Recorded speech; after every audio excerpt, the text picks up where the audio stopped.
Dr. Eric Kelly III and a host of phenomenal speakers from all around the globe for this 7-day virtual event that you don't want to miss. The mission of the Black Business Expo is to raise scholarship money from kids all the way from high school all the way from college. The Black Business Olympics is one of the largest Black business showcases in the world. It is an opportunity for businesses and companies to showcase their businesses globally. We are going to be giving away laptops up to $5,000 away to students. Again, I'm Olivia Appleberry, the founder of 2 Cents Finance and one of the speakers for the expo. I am so excited to see you there. For more info, go to www.blackbusinessexpousa.com or call 919-308-9090 and hope to see you there. I am Black Business. From the moment I wake until the time I sleep. Yes, I am Black Business. I am Black Business. Tell me, are you Black Business?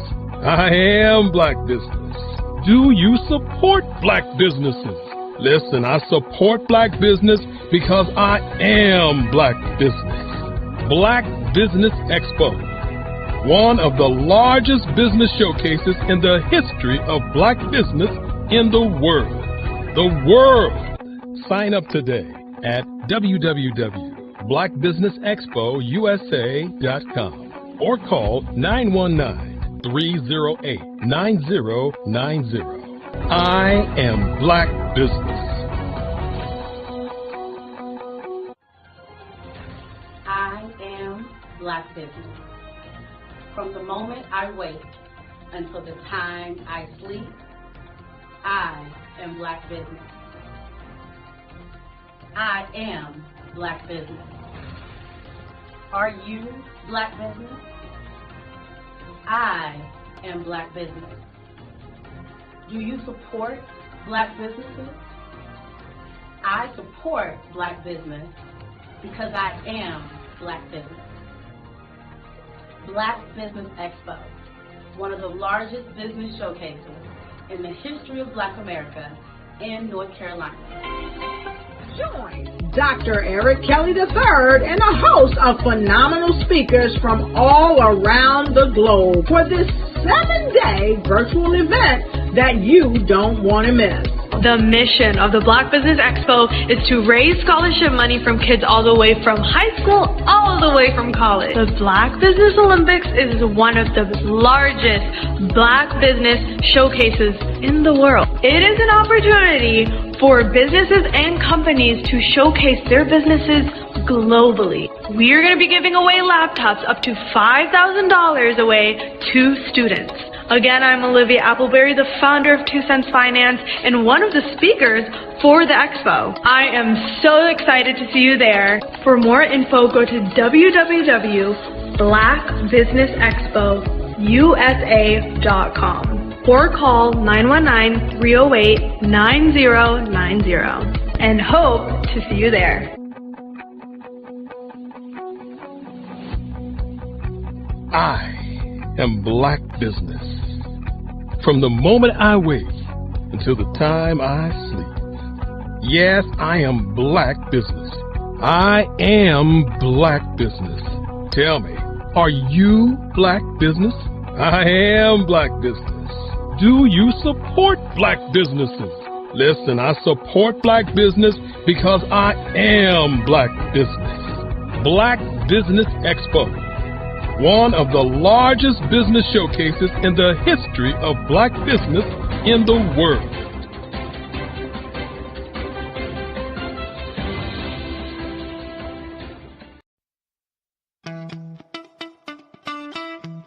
How many times have you been asked to help someone you didn't even know, a student, a business entrepreneur? Or did you ever even ask, where did they end up? That business, that friend, that entrepreneur. Well, just maybe they ended up in a gang, bankrupt, homeless, or worse, dead. Maybe they turned to crime, drugs, and alcohol. Did you ever wonder?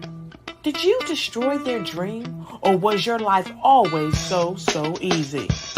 At the Black Business Olympics, we started a movement to help students complete. Give them hope and foster success.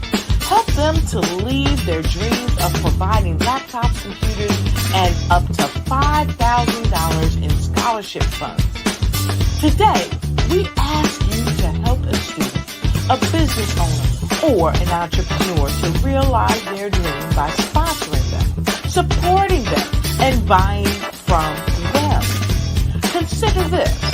With $1.6 trillion in our Black community, we only ask for a small donation for our students, our businesses, and our entrepreneurs. And you can change a life today. So I ask you, what are you going to do? Sit on the sideline and watch our students in high school be leaders, miss out on their dream from lack of resources? Or are you going to donate to the movement and change their future and yours as well? Give us a call today at 919-308-9090. Change their life by investing with action to the Black Business Olympic Fund. The Black Business Olympics, one of the largest business showcases of Black business in the history of the world.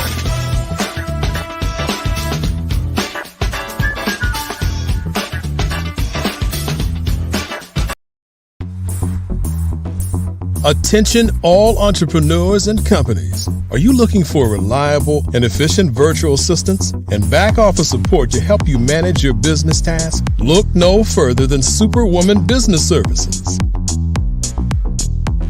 Our team of virtual assistants provides a full range of administrative support services, including operations management, social media marketing, and much more.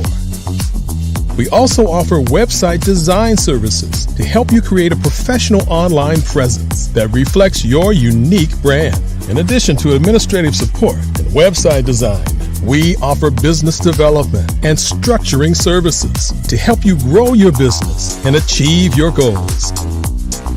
We'll work closely with you to identify areas of improvement and develop a customized plan to help you reach your full potential.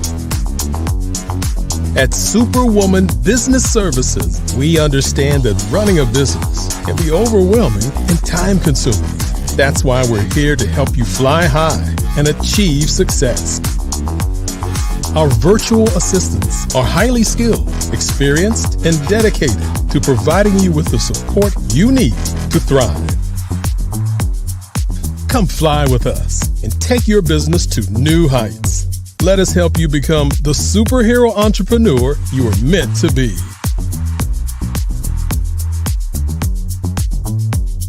Contact Superwoman Business Services today to learn more about our back office support services.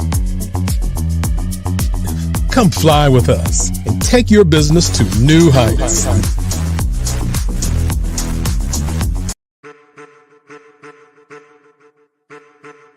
I am a child of the Most High God. He has gifted me in ways that I could not even imagine and didn't know.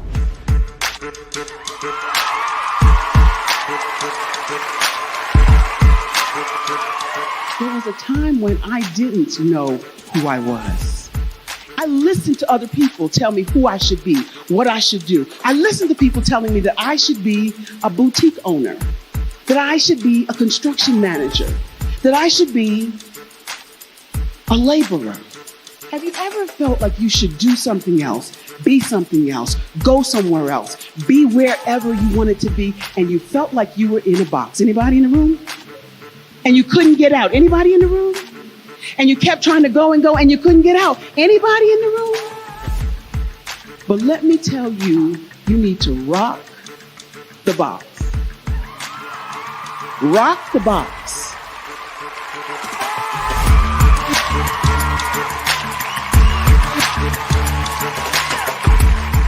I am engaging, inspiring, and empowering.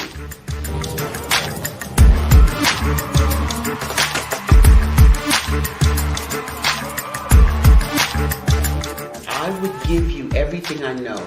Just by touching you, if I could, by osmosis, give you every single thing I've learned, I've gone through, I know I would.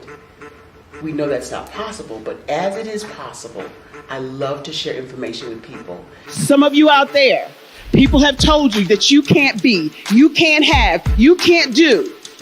But I will tell you, like Kingston said, you can, you must, and you will. If it's to be, it's going to be me. You got to say it. If it's to be, it's going to be. If it's to be, it's going to be. If it's to be, it's going to be.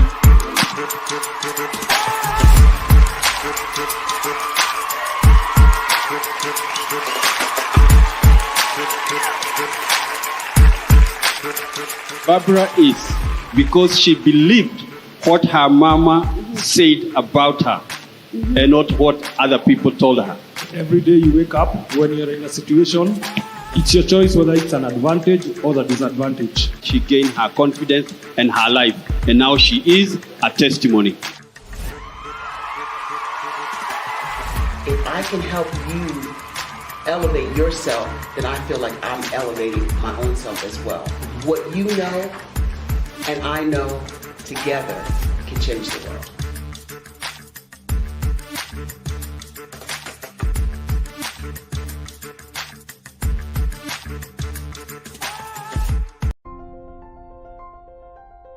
What if you could build your own city? A place where every child can find nurturing people to help them achieve their full potential. A place where every adult can access job training support. Where health education is abundant. Where social justice ruled the land. A place without limitations. Welcome. You have arrived at STEM City USA.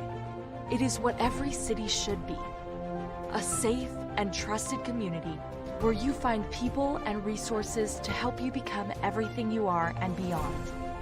STEM City is unlike anything you have ever experienced.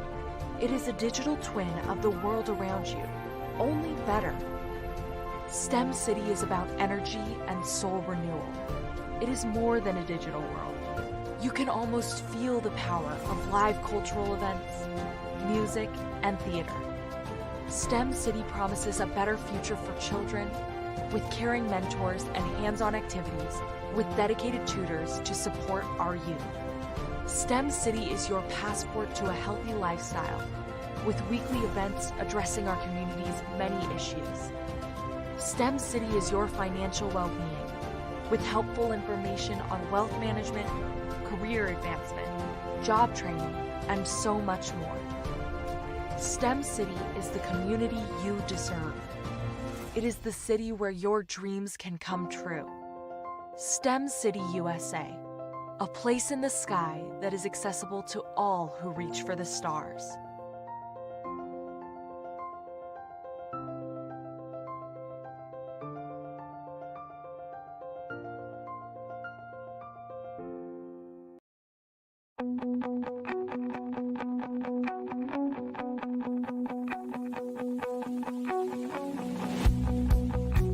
I am Black Business. From the moment I wake until the time I sleep. Yes, I am Black Business. I am Black Business. Tell me, are you Black Business? I am Black Business. Do you support Black businesses? Listen, I support Black business because I am Black Business.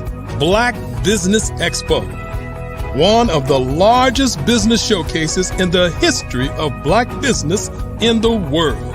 The world! Sign up today at www.blackbusinessexpousa.com or call 919-308-9090. I am Black Business.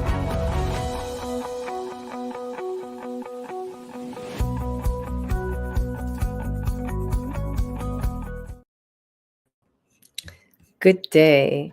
Business owners, entrepreneurs, thought leaders, and corporations, welcome to the Black Business Network. My name is Cordelia Gaffar. I am your business moderator for this edition of the Black Business Network. The Black Business Network is a 24-hour business network showcasing Black businesses, business owners, entrepreneurs, and thought leaders worldwide. We have speakers from North Carolina, London, Singapore, Africa, Japan, and cities all over the United States. The Black Business Network is a global community sharing its business knowledge to empower, inspire, and educate businesses about business. Today, I have the pleasure of doing a fireside chat with Nia Condrey.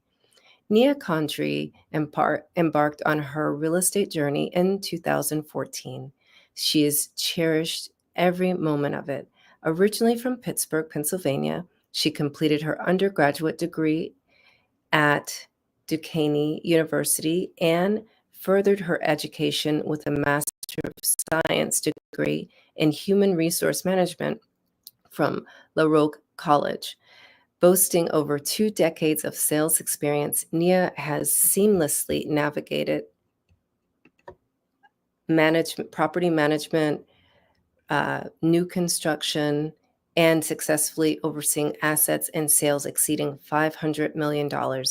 Nia's influence extends across 5 regions, including the DC metropolitan area, holding real estate licenses in Maryland, Washington, D.C., Virginia, Pennsylvania, and West Virginia. Her commitment to continuous learning is evident through her certifications as a pricing strategy advisor, at home with diversity champion, and community advocate, demonstrating her dedication to staying abreast of the ever-evolving real estate landscape. With no further ado, may I present Nia Condrey. Hello. Hello. How are you? I'm excellent. How are you? I'm good. Can you hear me okay? I can hear you very well. Okay. So you are so inspiring. You know, we met each other, I think, a year ago. And I am so curious, what inspired your mission and vision for your company?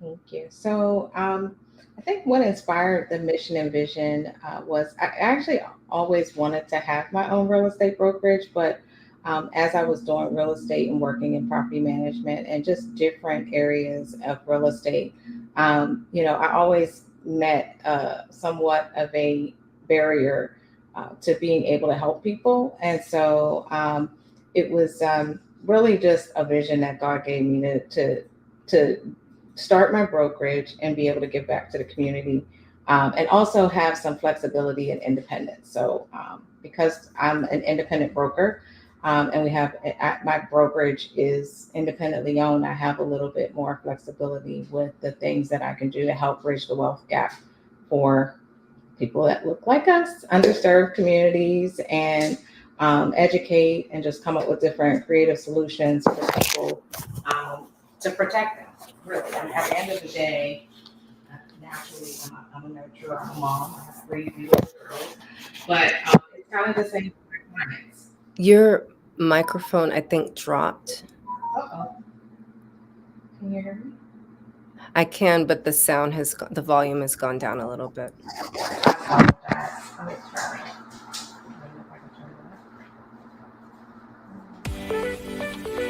You are in the right place at the right time. The Black Business Network opens again for its Black Business Olympics, a 24/7 broadcast on business, strategies, global branding, social media marketing, finance, advertisement, and much, much more. Featuring the top, most powerful entrepreneurs and speakers and thought leaders from all around the world as they gather together for this phenomenal event. Join the Black Business Network streaming live into the metaverse, STEM City USA, Black Multiverse, Pod TV, Roku, Hulu, iHeartRadio, Apple TV, YouTube, TikTok, Instagram, Google Podcasts, Facebook, LinkedIn, IBM TV, Spotify, and Twitch. Tune in today and be a part of this amazing movement. The Black Business Olympics welcomes you.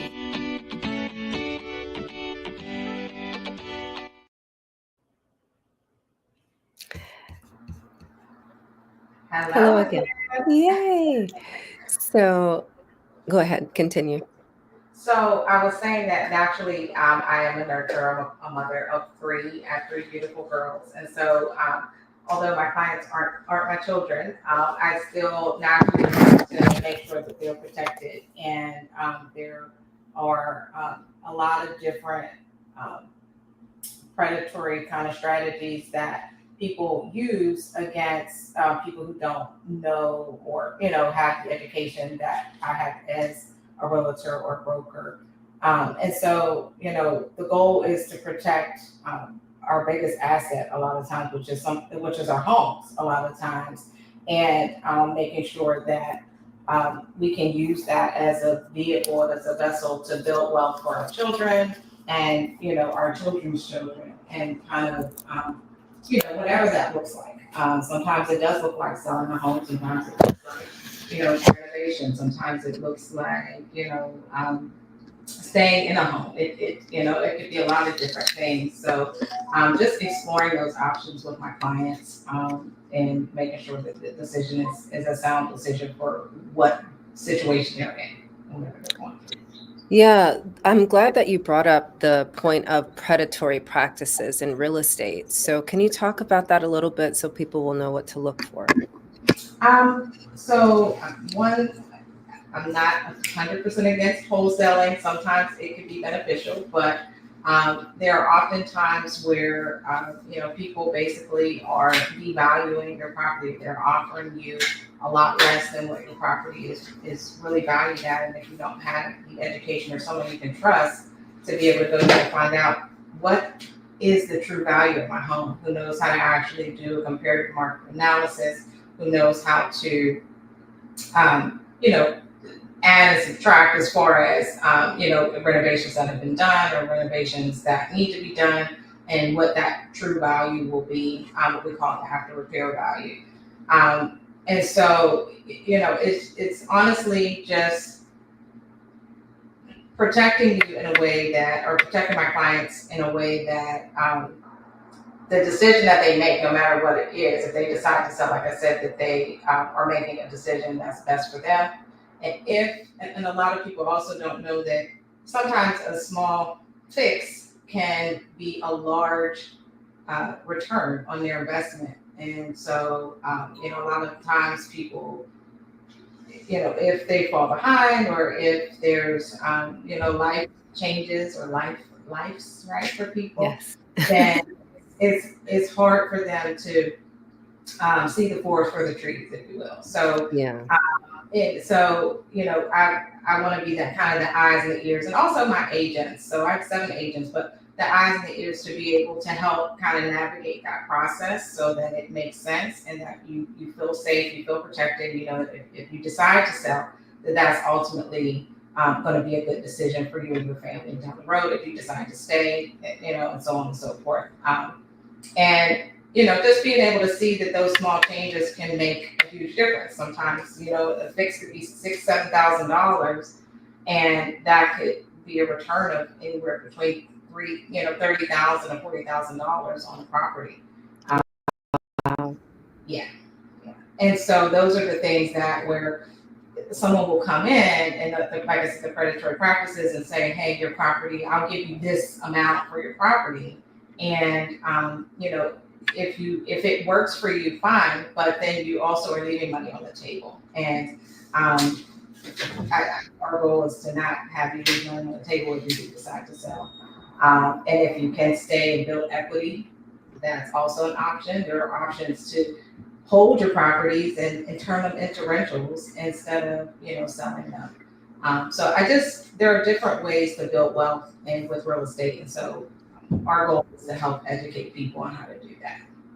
This, what I'm hearing you say is it sounds like a very innovative way and kind of a consultative kind of way of helping people. Is that accurate? Yeah, actually, I've never even thought about it like that, but Okay. yes. It's so funny because that essentially is what it is. We do buyer and seller consultations all the time, and my agents do buyer and seller consultations all the time. But I would say that our consultations are different. Our agents are different. The way that we approach our clients is, not just transactional. It's not about just getting the sale or, helping you buy a house and that's it. We want to be, involved in the process and make sure that, it's really what you need, and also encourage you to continue to build wealth and, let you know what this house can do for you and your family. So when it comes to helping your clients build wealth, like, I'm wondering, do you also have a foundation part, or is it just a for-profit brokerage that you're running? Right now, it is a for-profit brokerage. I would love to have a foundation part. I actually have something started in the works that is, not quite there yet. But yeah, I mean, I think for me, a lot of the things that I come across require fundraising. It requires a foundation. It may require, some grants and things like that to be able to help and serve our clients the way that I would like to. We are a for-profit, full-service brokerage. So we do, standard, traditional brokerage services, but then we have this consultative piece, I guess, if you will, that, is really, I'm really passionate about as well. So that's something we're looking into. I'm not really sure what the foundation would look like yet, but I need something. I need some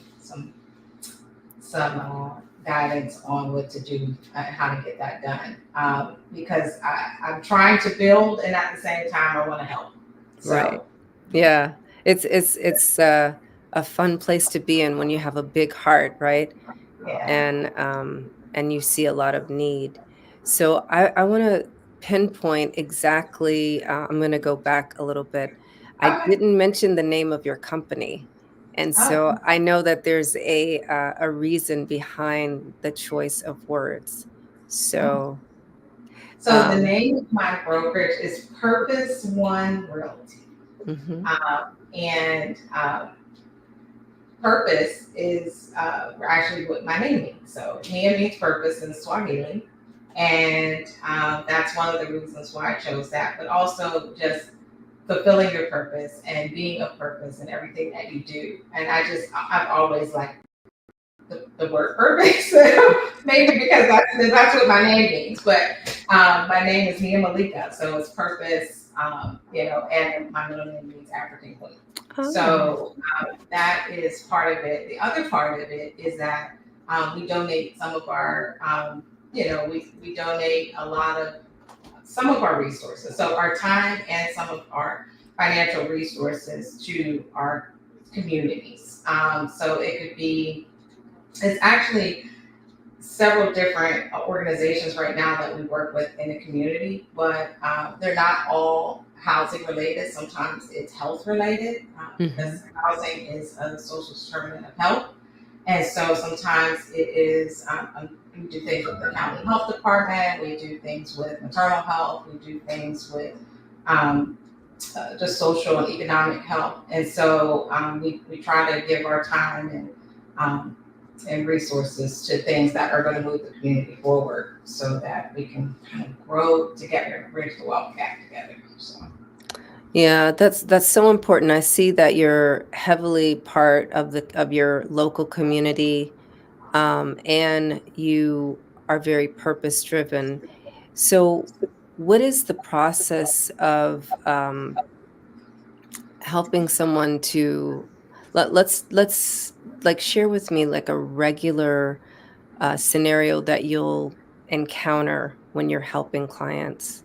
What's the most common scenario? Um, well, it depends. It depends. Sometimes, the most common scenario I would say is there's usually a life event that's occurring, and it could be, someone got married. It could be there was a death in the family. It could be someone just had a baby. Just regular life events that occur. That when someone's looking to buy or sell a home, it's major things are reasons why. Downsizing, but I would say I've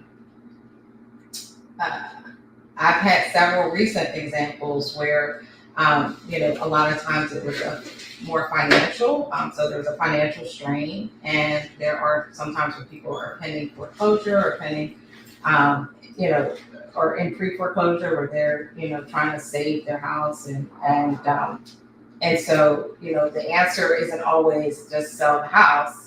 There are different things that you can do. So pause. Mm-hmm. Repeat that part, because a lot of people think when there's an impending sale or a house is going to be in active foreclosure, they think they just have to give up. So you're saying that there are options. There are options. Okay. There are so many options. Absolutely. Absolutely. So there is an option of going into what most people think you have to go into a short sale situation. You don't always have to do that. If the goal is to save and salvage your home, that's what we're going to figure out how to do. And so you can, there are things you can do with your lenders, and we have lenders, and we have relationships with lenders who can kind of help guide. You can do the loan modifications, you can do different things to try to save your home. So although I am a for-profit real estate brokerage, that may not be the answer for my client, and that is okay. So that's what we do. That's my goal for me and all the agents that work under Purpose One Realty. We want to do what's best for the client. But yes, no, you do not have to sell. That does not mean if a wholesaler calls you, they say, I'll give you however many $100,000 for your home, that you have to give up. And, one of your biggest assets, because you missed a few payments. That is absolutely not the case. So if anybody is actually going through that and wants to have a consultation with us, we'd be more than happy to do so. Yeah. Yeah. I really like that. I'm hearing that you educate your clients about the real estate,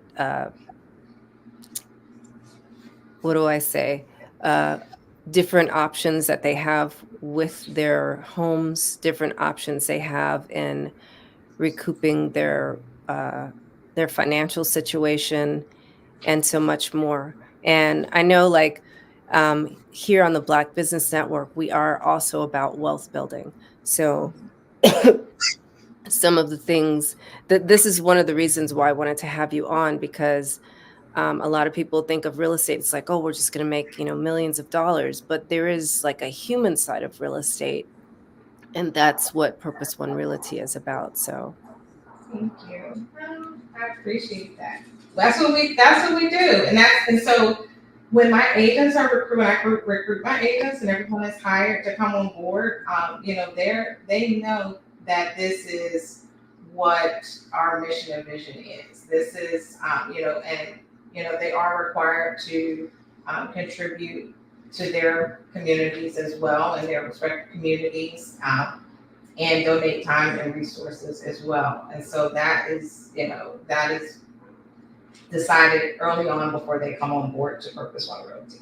And so I am blessed to say that I do have agents who all, believe in the mission and vision, and they really want to do the same thing. So I'm excited. Let's talk about that for a minute. So how did you get your agents on board with your mission and vision? Because I know sometimes that can be difficult in team building. It's a constant, it's still something that we constantly work on. And it's not that they don't believe in the mission and vision, they do. But just reminding, we kind of have to always keep that focus and refocus on what is. because they have lives, they have bills, they have, different things that are going on for them in their lives as well. And, they have to survive too. So we just, we refocus. We're all pretty spiritually grounded in one way or another. And so they're all good people. They're all good people. And I get to actually talk to them, interview them, recruit them, and just kind of help them along the way. And that doesn't always happen in large, what we call box brokerages. It's kind of more of a just, hey, come over, and then you kind of are left alone. Whereas I do a lot of one-on-ones. I do our team meetings. We do a lot of things in the community together. So I'm not just, supporting one initiative by myself. We all bring each other in on different things, whether it's I think we do block parties. We've done block parties with lenders in Baltimore where we had like a tent, and we all kind of just work together as a family unit. And I like the boutique part of the brokerage. I like that it is kind of small and tight knit. I'm licensed in 5 states, but right now we're working primarily in Maryland, PA, and West Virginia. I would say so. We're like in Western area. And we also have agents in Pittsburgh, which is where I'm from. So I have several agents who work in that market. And I'm looking to expand, but definitely organically and with the right people.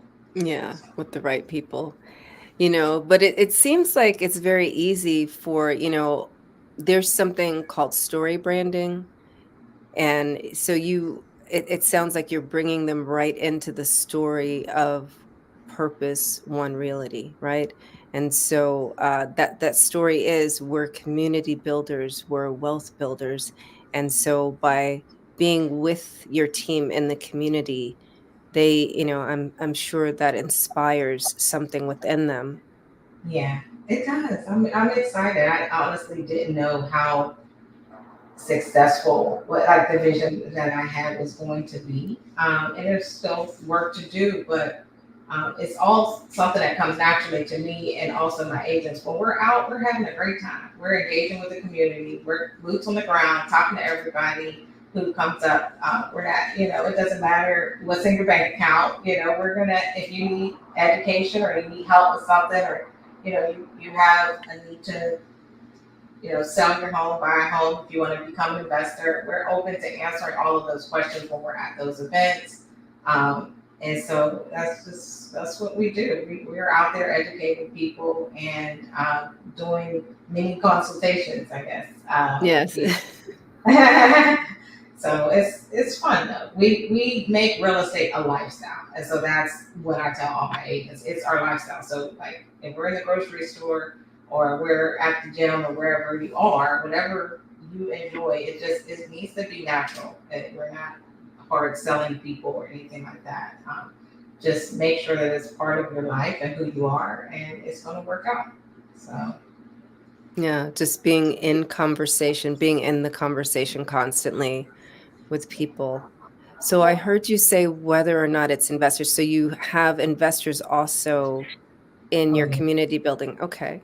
Yeah. I work with several investors. I manage properties for investors. So there's a property management piece. Right now I'm the only property manager. so I'm doing that piece. But so yeah, we do a little bit of everything as far as the brokerage goes. And if you want to become an investor, we can kind of tell you how to do that as well. Even with your existing home, if you're already a homeowner, how to start that and what to do.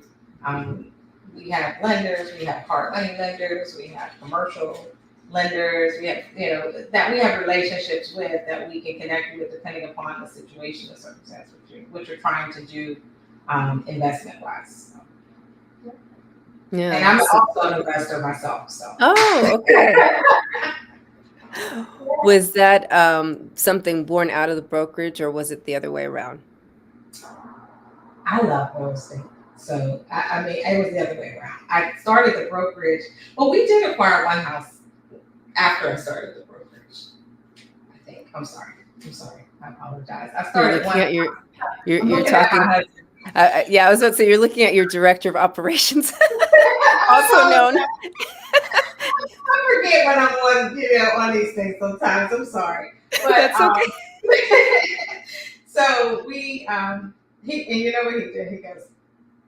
Look at the screen. Look at the camera. So, but yeah, so we acquired one property after I launched the brokerage, but we had two before that. So we just have three right now. We have one that we live in, and then we have two investment properties that we rent out. One is an Airbnb. Okay. So you could even teach people on how to get started with Airbnbs, I'm hearing. Is that right? I could, because we have 28, I'm so proud of this, 28 5-star reviews. I have never gotten less than a 5-star review for my Airbnb, and it's only been going for about a year. So, and everybody loves the location, they love the finishes, they love the little small snacks that we, just the small touches that we leave for our guests. But it's so much fun. It's a lot of work, but it's fun because you're talking to communicate with different people from, like, we just had a guest from Hawaii who left us a card saying how much fun they had at the Airbnb and they enjoyed the stay. And then they left all these Hawaiian snacks that we otherwise wouldn't be able to get. So it was really cool. So we like the Airbnb. It's fun. So this is what you mean when you say making real estate a lifestyle. Yes. It's everything I do. Everything. And so even my children, so when I talk to them and they've grown up. I mean, my oldest is 27. She's actually a licensed agent as well. And so she's licensed under the brokerage, but she recently relocated to Dallas. But they're both of my daughters, my two older daughters, one's going to be 23. They're involved in real estate too themselves. They're interested in it. They've grown up with it. They know, they're educated. They know a lot about what to do and how to do it. And so I am proud of that. They're going to be okay. And they're Congratulations. Right? I'm excited because they're going to be able to build wealth. They're going to be able to do it for themselves and their children. So. Yeah. So, like for Black businesses, this is something to think about because sometimes we work so hard in our business that we forget to raise our children in the business. So can you speak to that a little bit for our parents who are entrepreneurs? Yes. So that is kind of that's a touchy subject for me because I do work really hard in the business, and sometimes I often feel guilty about it because I have, children that need me as well, and your business is like having another baby. I'm grateful. I have my girls who are supportive, and my oldest daughter who was actually involved and is part of, is licensed with the brokerage. So she knows real estate. She also knows law because she's a paralegal. So she's kind of doing a little bit of both. And my other daughter, she loves to travel. She's the adventurous one. So, but she's a flight attendant. But in her spare time, she's like, Mom, I want to, how do I get into the business? I want to, make some extra money, and how can I help you? And so when they ask, I'm like, thank you. I'm excited. But they ask because I also am honest with them about where I am in the business, how much work it is, and how, sometimes and they want to help. And so they're like, Mom, where can I get in to assist you? Because one daughter's in one state, one daughter's in another state, and we're licensed in several states. So sometimes I do need support, from them in a particular state that I'm not physically in. Good thing she works for the airlines though, because I get to fly for her. Yes. You get to benefit each other, right? So you can fly for free, and you can help her with houses and. Right. Exactly. So they're just naturally just curious, I guess. And I guess because I'm so open with them about what's really going on in the business or what I might need help with or what I'm struggling with. I mean, they're adults, so I talk to them and share with them. And so I guess the advice would be for other entrepreneurs is to, not pretend you have it all together when it's your children. Your children are there. They don't want to see you struggle either. And so if you're struggling in your business or you need help, definitely see, and identify what their gifts and talents are and how that could fit into your business. Don't put them to work doing things that they may not necessarily enjoy if you can avoid it. Everything's not going to be roses and gumdrops, but but whatever gifts they have that you can see the gifts that your children have as they grow, and just kind of weave that into the business somehow. Yeah. And for sure, since you've been in the business for over 20 years, like they literally have grown up with seeing you do that. And most likely, I'm just going to interject this. They see your love and passion for what you do, right? So loving your business that's part of the story branding, right? Even for your team is just when you love what you do and you have a passion for it, it's infectious. Yeah, it shows, and I'm still learning and growing and like just all into it still. I'm still really excited about it. And there's like so many more things that I want to do and so many ways that I want to grow. And it really, for me, the hard part is containing all of that, right? And just like, okay, yeah, you can't do that right now. It's not time for that. You're not ready for that yet. You're not ready and your bank account's not ready. But, but I want it, I want it all, so. And I like your honesty and transparency about that because, a lot of times we feel like we have to not tell the ugly truth about the things that we are working towards in our business. I'm not going to use the word struggle. I'm going to say, but we are in the work of doing some things, right?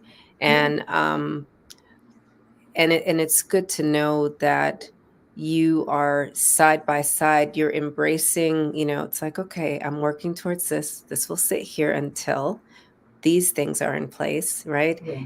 And you still have the passion and the love for what you're doing currently. Like, I don't know if this is something you can give advice on, but sometimes we don't love it. And so what do you do for yourself when you don't love it? I don't feel that there ever comes a moment for that, but tell me if I'm wrong. Yeah, I mean, I think I remember that this is something that I wanted, something that I dreamed about, and something that God really gave me to do. And so I do have challenges all the time. I actually just recently had one. And it was a situation where I've always been a person who loves a challenge. I'm drawn to them. I don't know why. But when I have challenging situations and I'm like rolling my eyes and gritting my teeth, and I'm like, darn it, this is happening. I remember how much I love a challenge. Like that's one of the things that I like, because I like to overcome it, right? Like, obviously I don't want to be, hit with a whole bunch of stuff at one time, but sometimes in real estate that happens and you have no control. It's no fault of your own, no fault of your client. It's just, things sometimes fall through. And so then you have to, the exciting part is, okay, figuring out how you're gonna make this work, how you're gonna fix it. So some of the things that I would recommend is remember why you do it and why you're doing it, and always go back to that. And then, because when I work in corporate, and I would get so bored. Like, I was the person in the corporate office who was like, I cannot do this same thing every day anymore. Like, I need something else. And so with real estate, there's just so many different avenues to go down that I never get bored. And so I love that. And I don't know, I won't go there. But so I never get bored. I'm always excited about the next day and what's going to happen, what I need to do, what I'm going to learn. So constant learning. Remember why you do it, and no, I mean, just remember what your gifts are and remember what it was before you started your business. So, like I said, it was nice, but I also didn't have the freedom to do the things that I have the freedom to do today. And I also worked in corporate America and often got really, really, really bored with my corporate job. And you in corporate America, it's kind of different to bounce around different avenues as much as I personally need to bounce around. Like that's not a good look in corporate. Right? Yeah. They kind of ladder and go, but the trajectory is the same, right? For me, I'm like, I need investors, buyers, sellers, property management. I need all of that. I need to do my Airbnbs, and I need all of that to stimulate me. That's just what it is. So I do remember that too. So it sounds like I'm hearing you say, like, know yourself, remember your why, remind yourself of your why, and keep doing what lights you up most about your business. Mm-hmm. Yeah. Wow. I'm so happy that you agreed to have this fireside chat with me today. I just think that what you're doing is so innovative and different, and I see you personally as like being a mentor for other Black businesses who are brokers in real estate, because you're not so fixated on making money and it's not stopping you from making money, right? And the community, the most important part, I think, of that is you're also building community and educating community and changing the trajectory of so many families and home ownership for Black people. Yeah, I hope so. That's the goal. I hope that shows, because that really is the whole point. We want to build legacy and we want to bridge the wealth gap. Like, it just doesn't make sense. And so you need, if you're not choosing purposeful realty to work with, you need to make sure that your realtor is actually protecting you, and it's not just about you either. It's your biggest asset. It's your legacy for your children and your family. There are a lot of things involved in that are precious and important. So Yeah, thank you so much for your guidance, your wisdom, and your time. I know that I have personally loved knowing you, like, personally and also professionally, as you've helped me with some of my issues in real estate. So thank you for having me. This was fun. I always don't know what to expect, but it always turns out good. So I appreciate it. You're so calm. You're welcome. You're welcome. And I thought you are so joyful and you just love what you do so much. I thought this is the great way to start out the afternoon segment of the Black Business Network. So Thank you. Thank you. yeah. Thank you for having me. Absolutely. Maybe we'll have you come back and you can be a keynote speaker. Okay, I can do that. If you'd be interested. Yeah. Absolutely. Thank you. You're welcome. All right. Well, genius is common, and we'll see you next time.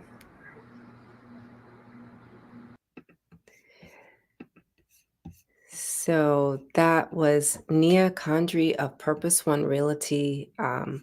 And I just want to thank you and remind you that the purpose of the Black Business Expo, our mission is to raise funds for high school seniors going to college or K through 12 entrepreneurs.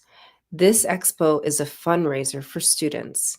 You may go to www.blackbusinessexpousa.com to donate to the scholarship fund or use the Cash App, and that's the $BBX USA.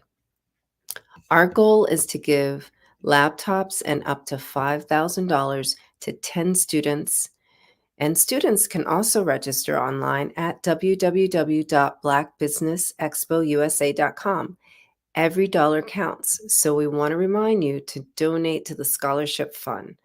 We want to thank our Black Business Expo USA sponsors for the month of November: NC100, Suede Soul, Carolina, Virginia Minority Supplier Development Council, Step Management, Margie McLean Foundation, Inc., Genius is Common, Our TV, Executive Women's Success Institute, The Quality Coaching Company, Superwoman Business Services, Creative Force Studios, Lee Entertainment, Black Business Olympics, Artistic App Design, Black Business Expo USA. Genius is Common, and we'll see you on the other side.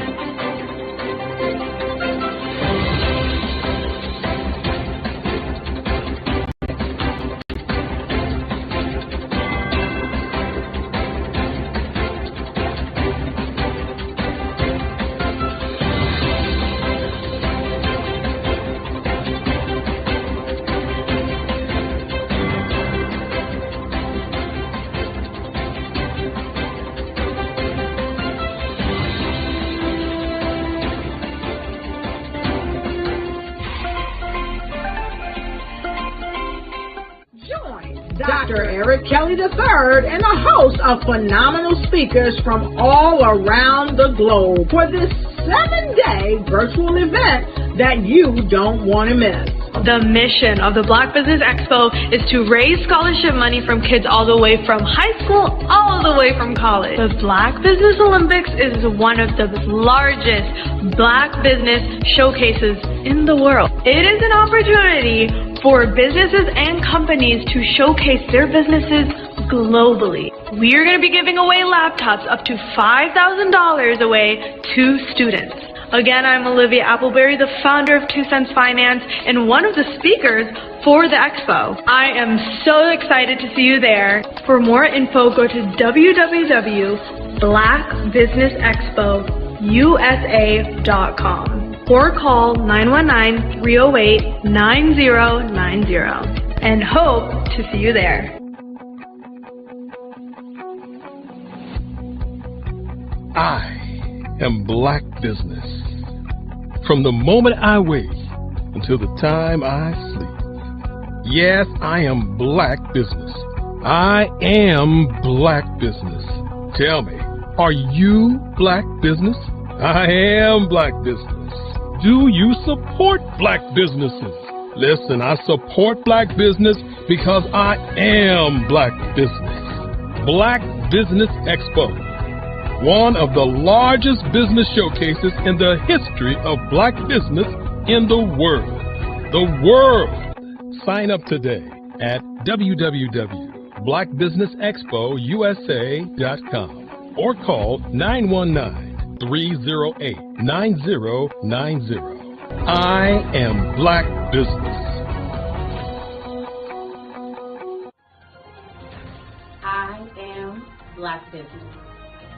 From the moment I wake until the time I sleep, I am Black Business. I am Black Business. Are you Black Business? I am Black Business.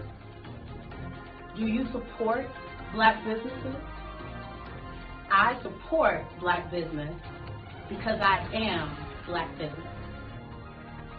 Black Business Expo, one of the largest business showcases in the history of Black America in North Carolina. Join Dr. Eric Kelly III and a host of phenomenal speakers from all around the globe for this 7-day virtual event that you don't want to miss. The mission of the Black Business Expo is to raise scholarship money from kids all the way from high school, all the way from college. The Black Business Olympics is one of the largest Black business showcases in the world. It is an opportunity for businesses and companies to showcase their businesses globally. We are going to be giving away laptops up to $5,000 away to students. Again, I'm Olivia Appleberry, the founder of 2 Cents Finance and one of the speakers for the expo. I am so excited to see you there. For more info, go to www.blackbusinessexpousa.com or call 919-308-9090 and hope to see you there. I am Black Business. From the moment I wake until the time I sleep. Yes, I am Black Business. I am Black Business. Tell me, are you Black Business? I am Black Business. Do you support Black businesses? Listen, I support Black business because I am Black Business. Black Business Expo, one of the largest business showcases in the history of Black business in the world.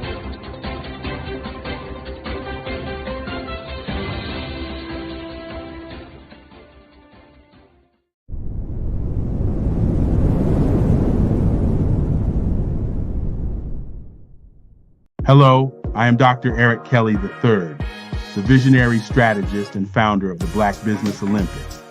I invite you to showcase your Black-owned businesses on the Black Business Network global stage. The Black Business Olympics is a global Black Business Network platform that propels Black-owned businesses into the international spotlight. By showcasing your business on the Black Business Olympics platform, you can reach a worldwide audience of potential customers, partners, and investors. You can also establish yourself as a thought leader, an expert in your field, attract lucrative partnerships, and more speaking engagements. In addition, the Black Business Olympics platform provides a valuable opportunity to connect and collaborate with like-minded entrepreneurs and business professionals from around the world. This can lead to new business opportunities, ideas, and relationships. Finally, by sharing your story and expertise on the Black Business Olympics platform, you can inspire and empower others. This is a powerful way to make a positive impact on the world and leave a lasting legacy. If you are a Black-owned business owner, I encourage you to seize the opportunity to showcase your business on the Black Business Olympics platform. It is a once-in-a-lifetime opportunity to make an indelible mark on the world. Be one of the 1,000 visionary entrepreneurs who are changing students' lives, shaping industries, and leaving an unforgettable legacy for their families. Unleash your voice on our global stage and watch your business thrive. Black Business Olympics is one of the largest Black business showcases in the history of Black business in the world. Yes, the entire world. Just give me a call today at 919-308-9090.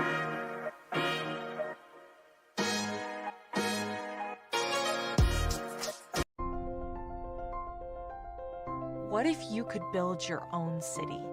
A place where every child can find nurturing people to help them achieve their full potential.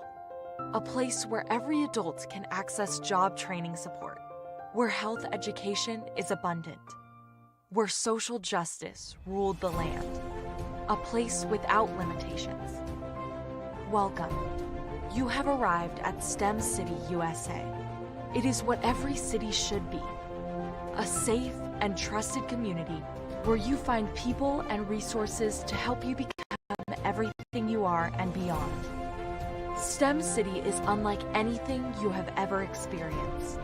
It is a digital twin of the world around you, only better. STEM City is about energy and soul renewal. It is more than a digital world. You can almost feel the power of live cultural events, music, and theater. STEM City promises a better future for children with caring mentors and hands-on activities with dedicated tutors to support our youth. STEM City is your passport to a healthy lifestyle with weekly events addressing our community's many issues. STEM City is your financial well-being with helpful information on wealth management, career advancement, job training, and so much more. STEM City is the community you deserve. It is the city where your dreams can come true. STEM City USA, a place in the sky that is accessible to all who reach for the stars.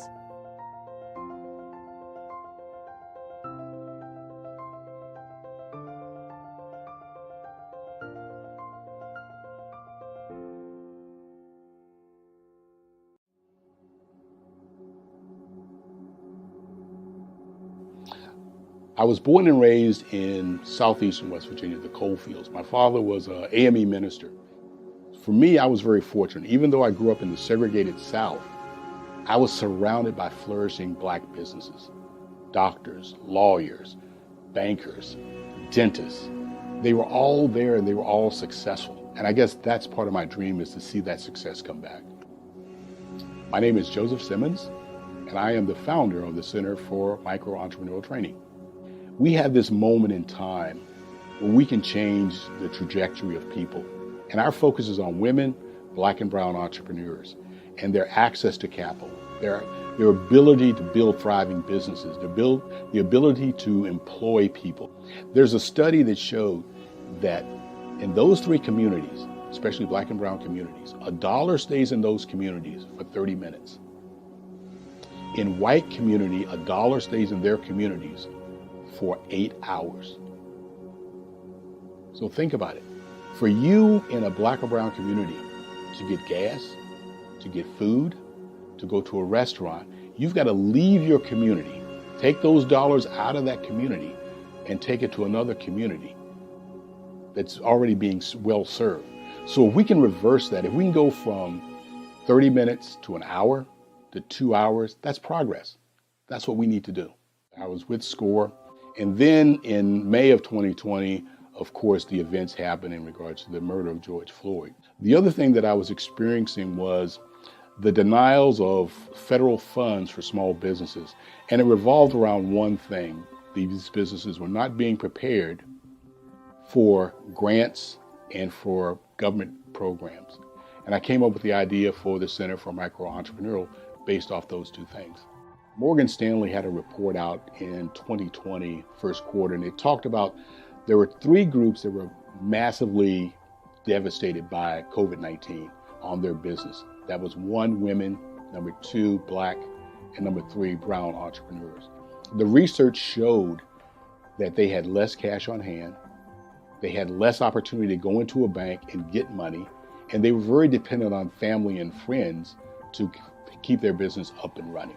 If we can focus on those 3 groups, then we can have a dramatic impact on our communities. Really, the focus is on 3 areas. And those 3 areas are 1, the people, number 2, the courses, and number 3, a support network.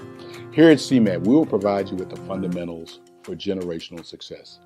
And you will be creating a vibrant community by attending our 5-day immersive training course.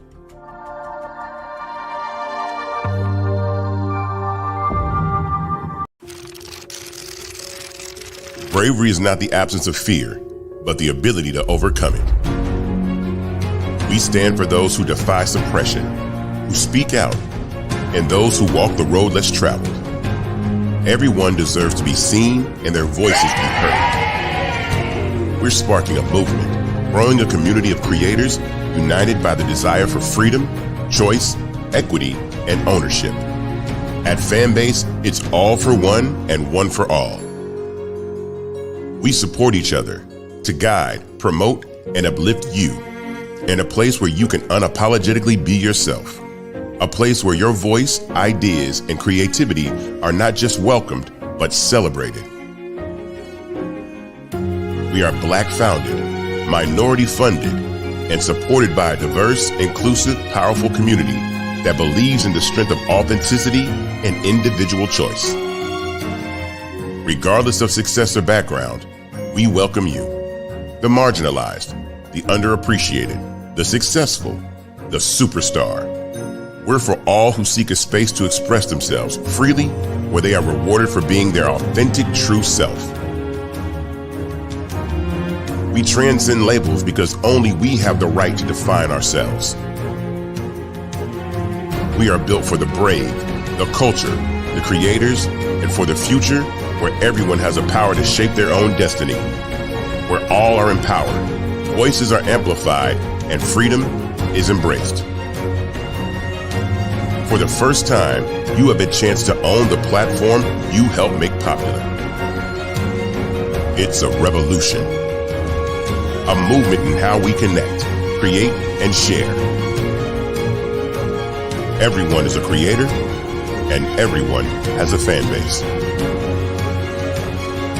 Here, you can be you without limits.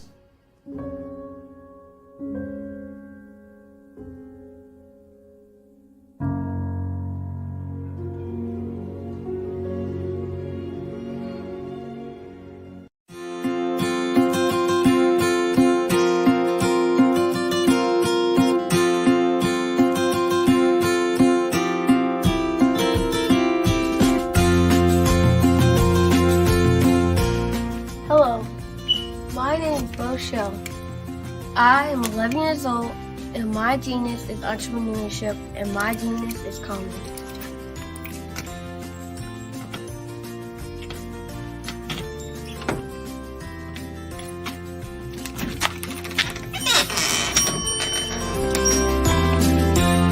I'm Ramon Ray, founder of Smart Hustle Magazine and smallbiztechnology.com.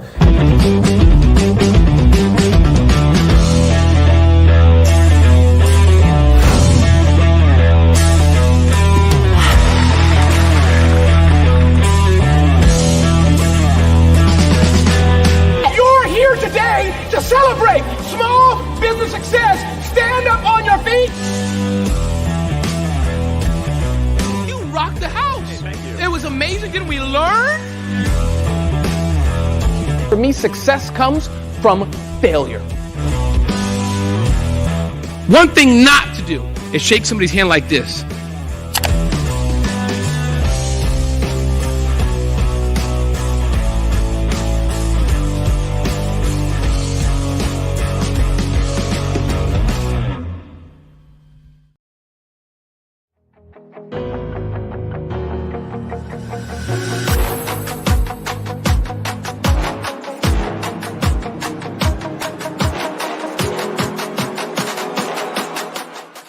My day. My name is Cordelia Gaffar, the Ultimate Joy Goddess. I'm a best-selling author, multi-award-winning speaker, and host of the Free to Be Show podcast, for which I've also won 2 awards. I've created 2 unique processes. Invite women to nurture yourself. I use the word self-nurturing, not self-care, because there is a distinction. When you nurture yourself, you are caring for every single in your body and every single choice you make. Remember, your life is full of breaths and heartbeats, and that is all you have. So choose wisely and choose well. And until tomorrow, be free. Artist to me is a creative expression of something from nothing. You know, it explodes onto the canvas, or it explodes on in my work. One of the things that I try to do more than anything is I try to just give the lines and the movements and emotions and expressions into what I do.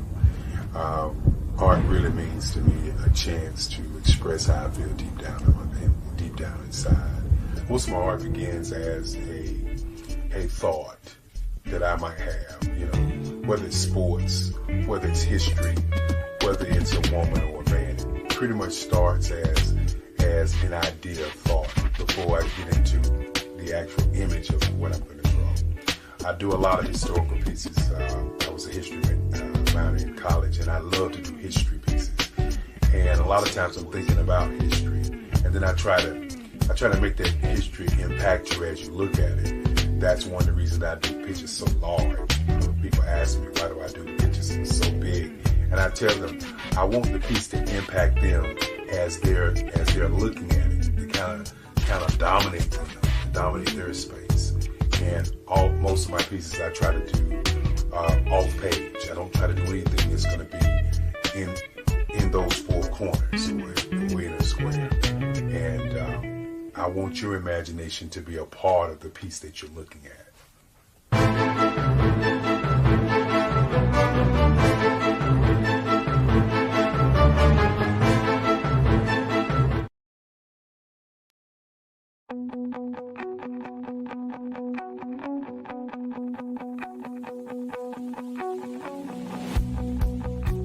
I am Black Business.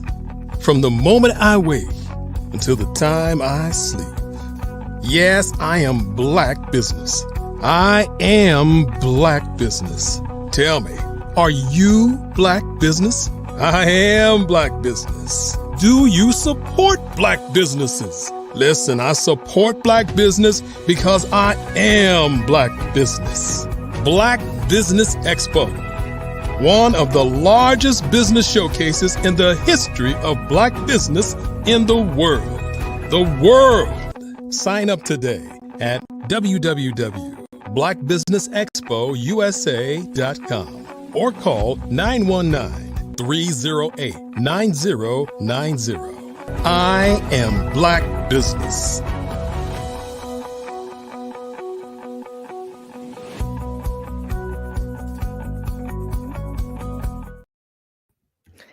Good day. Business owners, entrepreneurs, thought leaders, and corporations, welcome to the Black Business Network. My name is Cordelia Gaffar. I am your business moderator for this edition of the Black Business Network. The Black Business Network is a 24-hour business network showcasing Black businesses, business owners, entrepreneurs, and thought leaders worldwide. We have speakers from North Carolina, London, Singapore, Africa, Japan, and cities all over the United States. The Black Business Network is a global community sharing its business knowledge to empower, inspire, and educate businesses about business. We will be doing a fireside chat with Chad Smith. Chad Smith is the founder and CEO of Five Lions Digital Marketing. He helps coaches, consultants, and service businesses attract ideal clients. As a certified constant contact expert, Chad uses proven strategies like his elite acquisition method to build reliable client acquisition pipelines. He helps clients create a marketing strategy that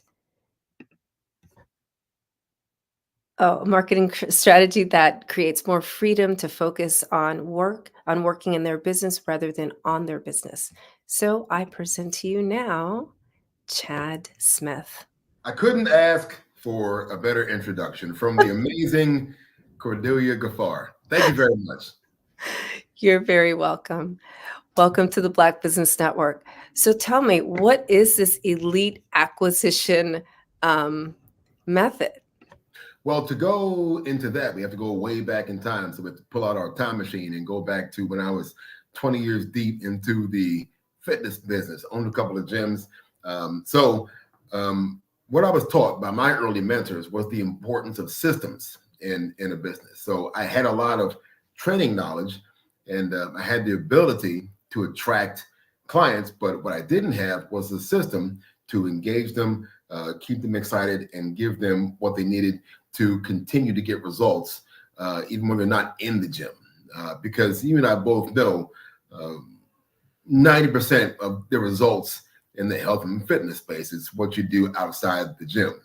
Yes. So what I did was translated that into the marketing world. So the elite acquisition method is basically made up of three components that go into a framework.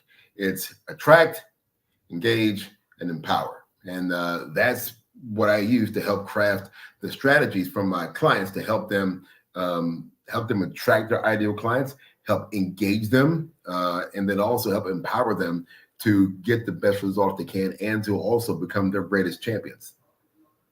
Wow. It sounds so simple, but we always know what's simple is not easy.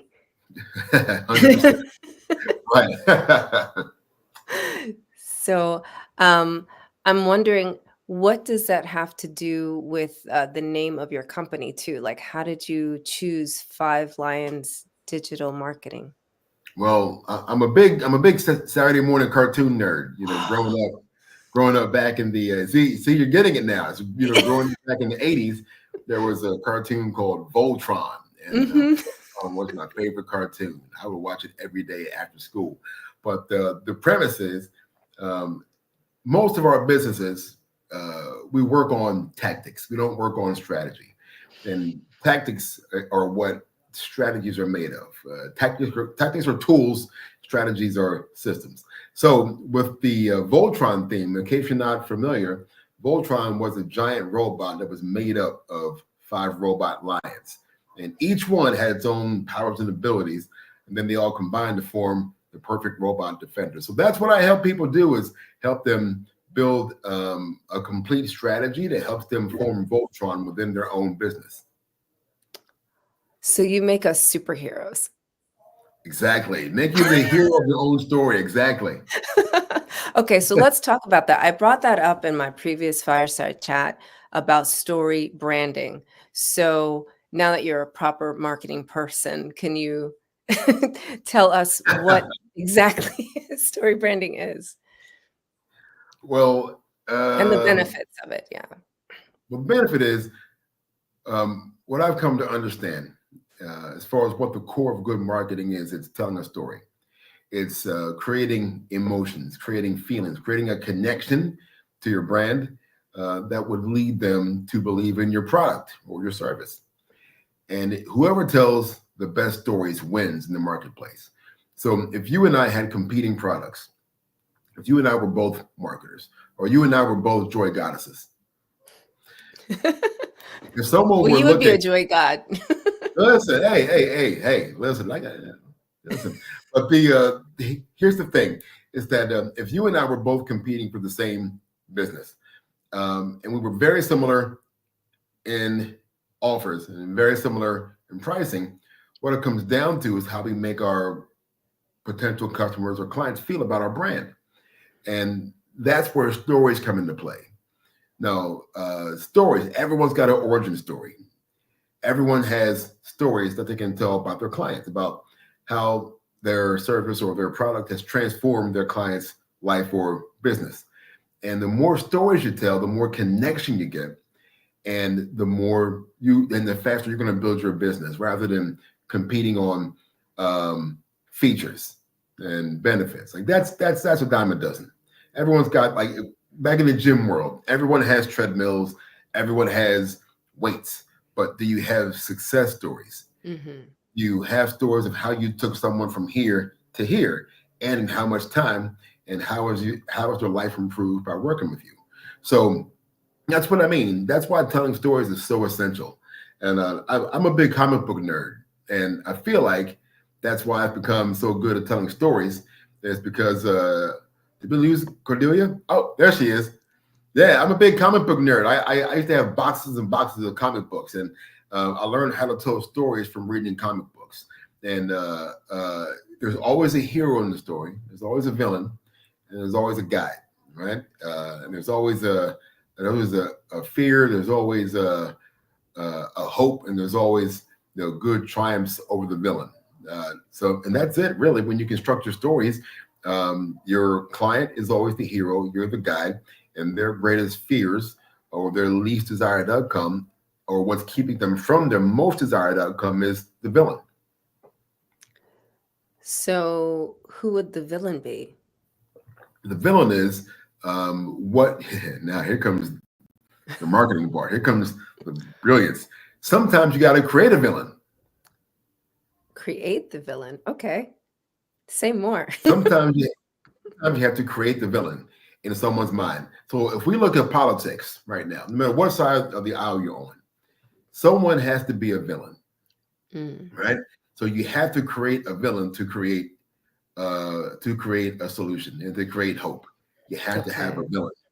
Even as far back as if you look at the Bible, you look at the Quran, if you look at any religious text, there's always a hero, there's always a guy, there's always a villain. Think about it, right? So, and the best stories are always the stories of hope, and then triumph over the great villain in the story. That's why religion has been around so long, because of the hope that's in those stories. That's why politics are so powerful. You see what kind of, it can create division, it can create unity because of the stories that you tell, the narratives that you create. Same thing with marketing. The best marketing campaigns are the ones that create the best feelings, to create the most emotion. One of the greatest campaigns that I've ever seen in my entire life, if you look it up, I think it was, go on YouTube when you get a chance and look at Paul Harvey. I think it's a Chevy commercial, I think. But it's just him telling the story about a farmer. And it's just the images, just this rolling video of farmers just driving these trucks, right? No hard sell, but it was so emotionally powerful. And like, I wanted to go out and buy a truck. I'm not a truck guy, but that made me go out and buy a Ford truck. Oh, I think it was Ford, might have been Chevy, but that's it. But the best marketing campaigns are the ones that tell the most stories. Not facts tell, stories sell. Tell more stories. Okay. So I can see that. And as I was listening to your story, I was like, maybe I want a Chevy, you know? Right? You go watch this commercial, this Paul Harvey commercial, it's going to make you want to go buy you a Dodge Ram or Ford or whatever it was. You're going to want a truck. It's the bottom line. Yeah. So what I'm hearing you say is the most important thing to do is to understand what is the story for your brand. And it doesn't, and it doesn't end. You tell stories to attract, you tell stories to engage, and you tell stories to empower. Like, the storytelling never ends. It's an ongoing process. But now who's telling the story shifts. So at first, it's about you, the client. Now we're telling stories to attract you. Then it's us, right? Now we're telling stories about us, what we're doing together. Then it's about they. So now I'm going to go out and I'm going to be your evangelist, and I'm going to bring people to you. Okay. So, and once you create that connection, so that final set of stories is to create connection. Well, the connection begins on day one from the attract phase. So to be able to attract your ideal client by telling stories, you have to understand what kind of stories to tell. So I can't guess if I'm trying to attract like 100 Cordelia Gaffars into my bubble, right? I'm not going to speak to Jennifer, right? I'm going to speak right to Cordelia. I'm going to address your fears. I'm going to address your hopes. I'm going to present the solution in a way that it makes you want to run through a wall to talk to me. But you can't do that being generic. You can't do that without understanding who your ideal client really is. So when I take my clients on this journey, on discovery, not just who you are as a brand and who your company is as a brand, but let's dive in deep to who your ideal client really is. It's not just about women between 35 and 55. No, what kind of women? Like, where do they live? Like, how tall are they? Like, what do they weigh? Why do they weigh that much? Right? Are they into fitness? Where do they hang out? What do their friends talk about? What kind of magazines do they subscribe to? What kind of books have they read? Why do they read those books? So we have to really deep dive so we figure out what their motivations are, what their fears are, what keeps them up at night. We call them pain points in marketing. What are their pain points? And then why is your brand the no-brainer solution for their most desired outcome? Because people are motivated by two things. You know what they are? Their pain points. Two prime motivators. Well, knowing that you can help them and by their pain. Close. Two main motivations are to avoid pain and to seek pleasure. Avoid pain and seek pleasure. Okay. Avoid pain, seek pleasure. You can pull one of those two levers, or you can pull them both, depending on how you're going to structure your story. But the most powerful lever to pull is fear, unfortunately. But it's also the most risky. You can stand to look exploitive, or you can pull the lever on hope. And hope is longer lasting than fear. Yeah. Fear will make people like take immediate action, but hope will create long-term relationships. That's why it's so crazy when you look at the political divide, you know, how people, both sides are running on fear. And I'm like, I mean, that might win you an election, but you're just creating more division. You know, you're creating more tribalism, not the good kind. So I prefer to market on hope and solutions, because that's what creates positive connections with your audience and long term as well. You know, I'm listening to you and I'm like hearing marketing completely different, because I'm going to be honest, marketing has always scared me a little bit. I'm just like, oh my goodness, like what do I say and like how do I do things? But you make it sound so accessible and kind of like breathing, kind of like it's a way of life, you know, because I do believe in hope. I do believe in connecting through hope. And I think a lot of the businesses that are our viewers and listeners on the Black Business Network, they also are all about hope. So tell us more. You know, one thing I didn't say also is, I guess we can get to this again at the end, but like, um, you are a digital marketing company, so you work with people all over the world, not just in a specific area. Is this correct? Potentially, right now is all over the country, but eventually I'll get to around the world. Okay, so just in the United States for now. Okay. Right, exactly. Okay. Well, And well, I was going to say that the main thing to consider is that when you start telling these stories, you have to have a system to capture people who are interested now. So that's where the systems come into play. So once you learn how to tell these good stories, once you learn the art of copywriting, once you learn the craft of how to make content that grabs people. Now, once you have them, what do you do with them? Right. So now you have, you know, you're like a grizzly bear. You've got this rabbit in your hand to call. You have no idea what to do with it. Right. So if you ever had a pet, if you ever had a bird, or I mean, if you have a cat that would chase and chase and chase a bird, or chase and chase and chase a squirrel, they finally get it. They just sit there. Now what do I do with it? You know, right. A lot of people, in my experience, have done the same thing. You know, we've got attraction down, but now we haven't gotten to the engage phase. And a lot of times that can be not the bottleneck, but that can be a choke point between attract and engage. So now we have to learn how to capture these people, and that's where the systems come into play. So the first thing that you should always do is you should always have a system in place to capture emails. Your email list is the only thing that you own on the internet. That's it. You don't own your Facebook profile. Mark Zuckerberg does. You don't own anything on Google except your website. You know, the Alphabet company owns everything. They own their whole platform.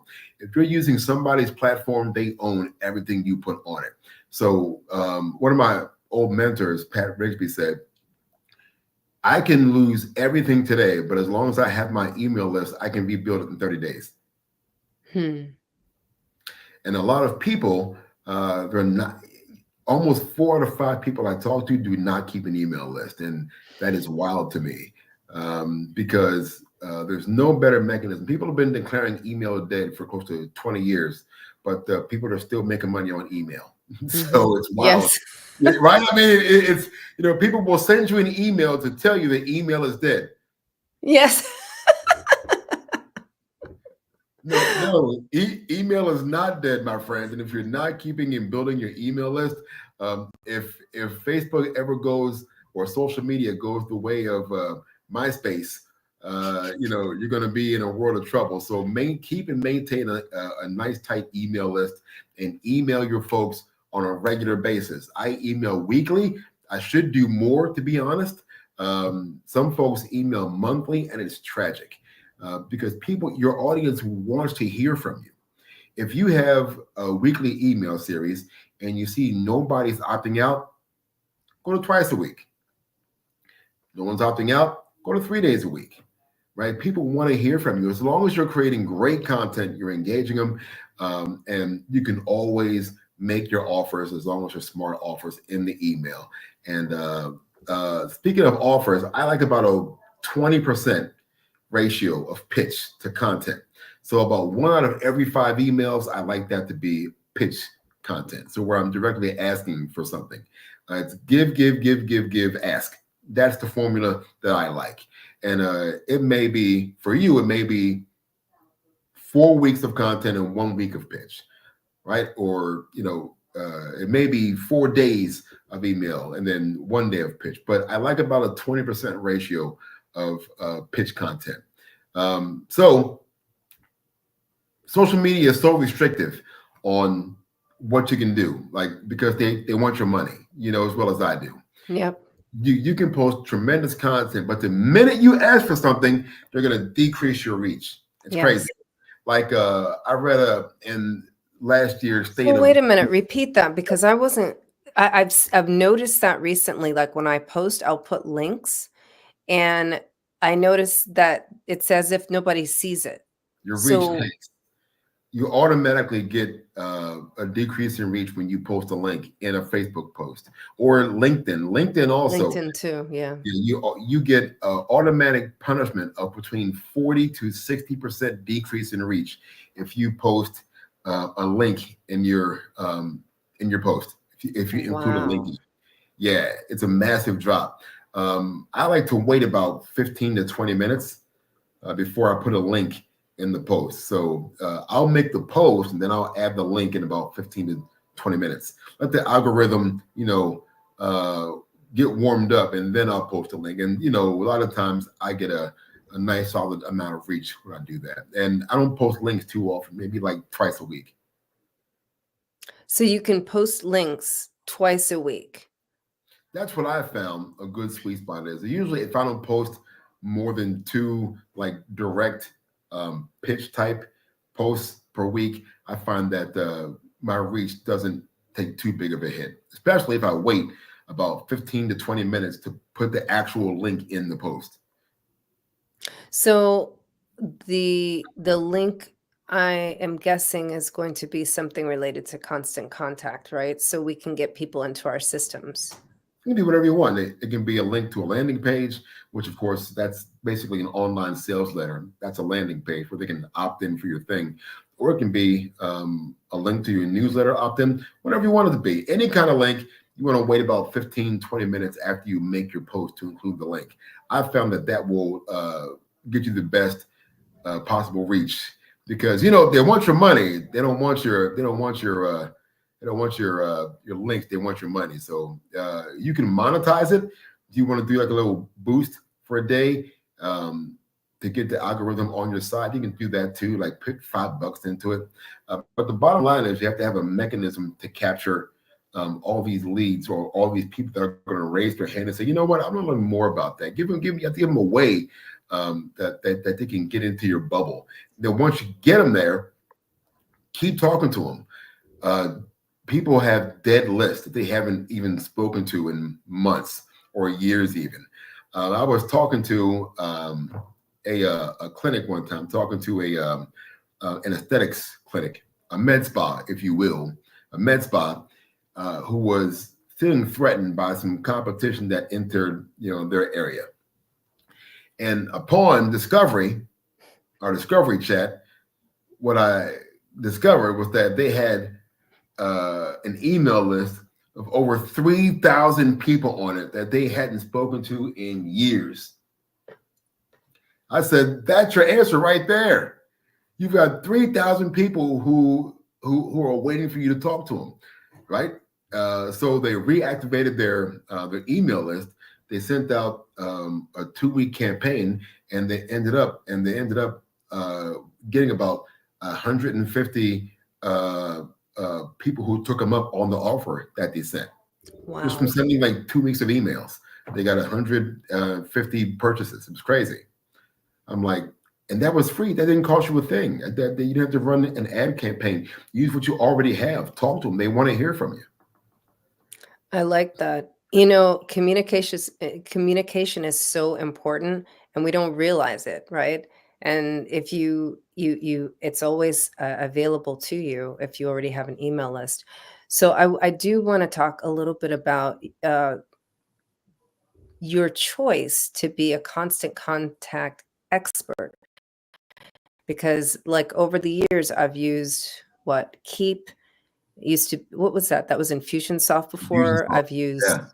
Right. I've used Aweber, and I've used Constant Contact now. Constant Contact I actually began with, but I haven't come back to them. So what's new with Constant Contact, and why did you choose to be an expert with them? Well, they asked me to. So Oh, okay. I was at the event in DC with the National Black Chambers, and I met a constant contact expert who's been working with them for like the past 20 years. And we got to talking, and she said, you should join my team.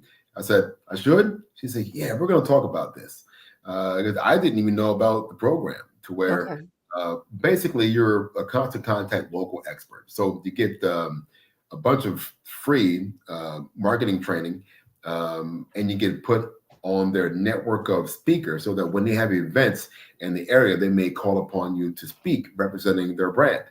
And there's a lot of resources that they give you. There's lots of education opportunities, lots of connection. So Constant Contact has always been the leader in the email marketing space, always been a leader. They're coming up with some pretty cool innovations. Like a lot of the other platforms, they're integrating AI more into their creation process, where you can actually have your campaigns guided, because you're a marketer too. You're not just a drug goddess. You're a marketer. I admire your work. So it can be a process trying to put out a good email campaign. It can be a process. Yes. With the subject line, with how does it hit? Because 90% of your email open rate will depend on your subject line. If you don't have a good subject line, it's going to affect your open rates. I can always tell why an email didn't perform well as far as open rates by running different versions of a subject line. So a lot of times, if I see it didn't hit really well, like a good measure is like if you're getting at least 20%, that's a decent open rate. I like about double that. If I'm not getting at least 40% open rate, I'm not happy, and I want to figure out why. But usually I'll make a resend a couple of days later to people who didn't open the first email, right? And I'll use a different subject line and a different description, and I'll find that I get a massive increase. So then I'll add that subject line to my list of winners that I can go back and use again at a later time, for maybe even for a different list. So if I get 23% open rate on one email, and I get like a 35% email on the open on the same email but a different title, the problem was the subject line. The title, okay. I'll have to look at that. My average open rate is like 45%. That's amazing. That's really good. Is that really good? Okay, so when no, seriously, if you get about 45%, no, that's amazing. Okay. Because like I said, average is like 20%. 20% is good. If you're getting like 45%, almost 50, Cordelia, you're amazing. Oh, okay. Because I do get worried when it dips to like 38, 35%. So that's still great. If you're still getting close to 40, you're still doing amazing. That's really good. That means your audience is engaged, they trust you, and your subject lines are hitting. So let's talk about click-through rates, though, because my clicks they have never gone above 6%. How do I get a higher click? That's really good. That's great. Okay. Look, I'm complaining. No, 5%. No, 5% is really good. Listen, 5% is good. So if you're getting above 5% on a regular basis, if like 3 out of 5 of your emails get about 5% or above, you're doing really good. You're right where you ought to be. Okay. Now, I have never gotten to the mythical double digits click-through rate, but that's my goal. I just want to get to 10% one time, and I will give myself an award. I will pay to have an award meeting for getting to, the double-digit club and open in click-through rate. And then I'll have you back on the Black Business Network to talk about hitting a double-digit open rate. My self-created award, my my double-digit club award. Yeah. But that's it, really. Honestly, like that's how you capture and that's how you begin to continue the conversation. Build that community. I know you've heard it before. You build your tribe, you build your community of people who will later go into the empower phase. Once you've gotten them the good results, once you've changed their life, now you empower them to be your bannerman. Have you ever watched Game of Thrones? I haven't. Oh, come on. I could totally see you as a Game of Thrones girl. Are you serious? Listen, well, in Game of Thrones, each house, like each crew, they have major families, right? Then each family has bannermen, people who in times of war, they're called upon to carry their banner into war, to expand their army. Well, that's what you want to create now in the empower phase. You've given them the resources, the training, the coaching to change their lives. And now they want to spread the word. They want to become your flag bearers. They want to become your bannermen in war now. Now they're completely indoctrinated, into the joy goddess system of beliefs. They're completely indoctrinated. And now they want to go into other world. And that's where that you've done the best work. And that's where you can actually begin to scale back on your paid marketing, because now you've got a complete team of people who are working to bring people to you. That's the ultimate compliment and the ultimate judge of how well you are operating as a business are your clients bringing people to you? Okay. So how you can tell whether or not you're great at what you do by the referrals. Exactly. If they're not bringing you anybody, then you're just okay. But if they're not leaving, but they're not telling anybody about you, you got more work to do. There's something missing there that you got to figure out. A lot of times, what I've found is that you have to your relationship has to be someone's third place, if you know what that means. Have you ever heard that term, third place? No. So people have work, they have home, then they have a third place. Some people's third place is the bar. Some people's third place is the gym. Some people's third place, is their bowling league, right? But I like to when you can create a community with your clients. So if none of your clients know each other, that's a mistake. So you have to create this crew, this whole community, this tribe. Like for instance, when I had my gyms, we had monthly client get-togethers. We had service projects that we would go off and we would go do like Habitat for Humanity, or we would go do something in the community.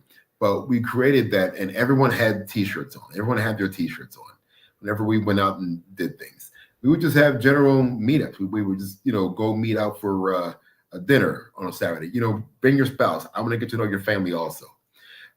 So it got to a point where people, if we didn't have one, they were like, "Hey, when's the next meetup?" Like, right? What's going on? Shoot. Yeah. I messed up. They would look forward to it. So that is absolutely what you got to do. Is you have to do things that don't involve your business, but build your community, right? So every time you connect, it can't always be about the thing. that your business is about. Sometimes you just get together just to maintain a personal connection with your clients. I like to know if your son broke his arm at soccer and you mentioned it during a training session. At the next time I see you, hey, how's John's arm? How's he doing? Right? How's he? Oh wow! Oh, you remember that? Yeah, I remember that. Hey, listen, last month you were talking about you were planning a trip to go to Europe next month. How's that going? I might have a connection for you that would make this planning easier. Wow, you remember that? Yeah. And that's it. And make introductions to within your community also, but make your community their third place. That's how you create these champions, because they're not just providing a service, you're also becoming friends, and you're also becoming a trusted advisor in their life, and so that if they have a sudden dip in their income, they would much rather turn off Netflix than not pay you. Wow. Because they don't want to miss out on their community. Yeah, that's super important. That's really powerful that you shared that. And see, there's the key to how to make more money in your business, by building community, and it can't always be about the dollar signs. It's mostly about the humans and the heartbeats, the connection and the communication. And there's multiple ways to communicate. Like I've learned so much. So you can communicate by maintaining your newsletter list, like at least weekly at the minimum, but you can experiment with 2 or 3 times a week as well.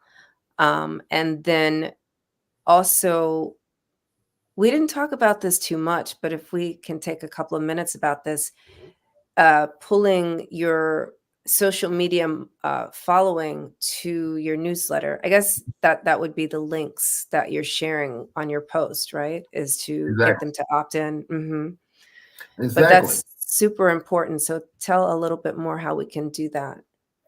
Well, have you heard the term call to action? You're on my subscriber list, so I've talked about this. I am, yes. On my email. Yes, but for the people that are watching us. Right. I'll lay it out for you. A CTA is like the abbreviation for call to action. I'm trying to not give a lot of marketing speak, a lot of jargon, but the call to action, it simply means that you tell them what to do. Every time I communicate with any of the channels, there's always a call to action. I will always tell you what I want you to do next. People need to be told what to do. If you produce a dope blog post for your website, but you don't tell them what to do, they're going to say, oh, well, that was nice, and then keep scrolling on.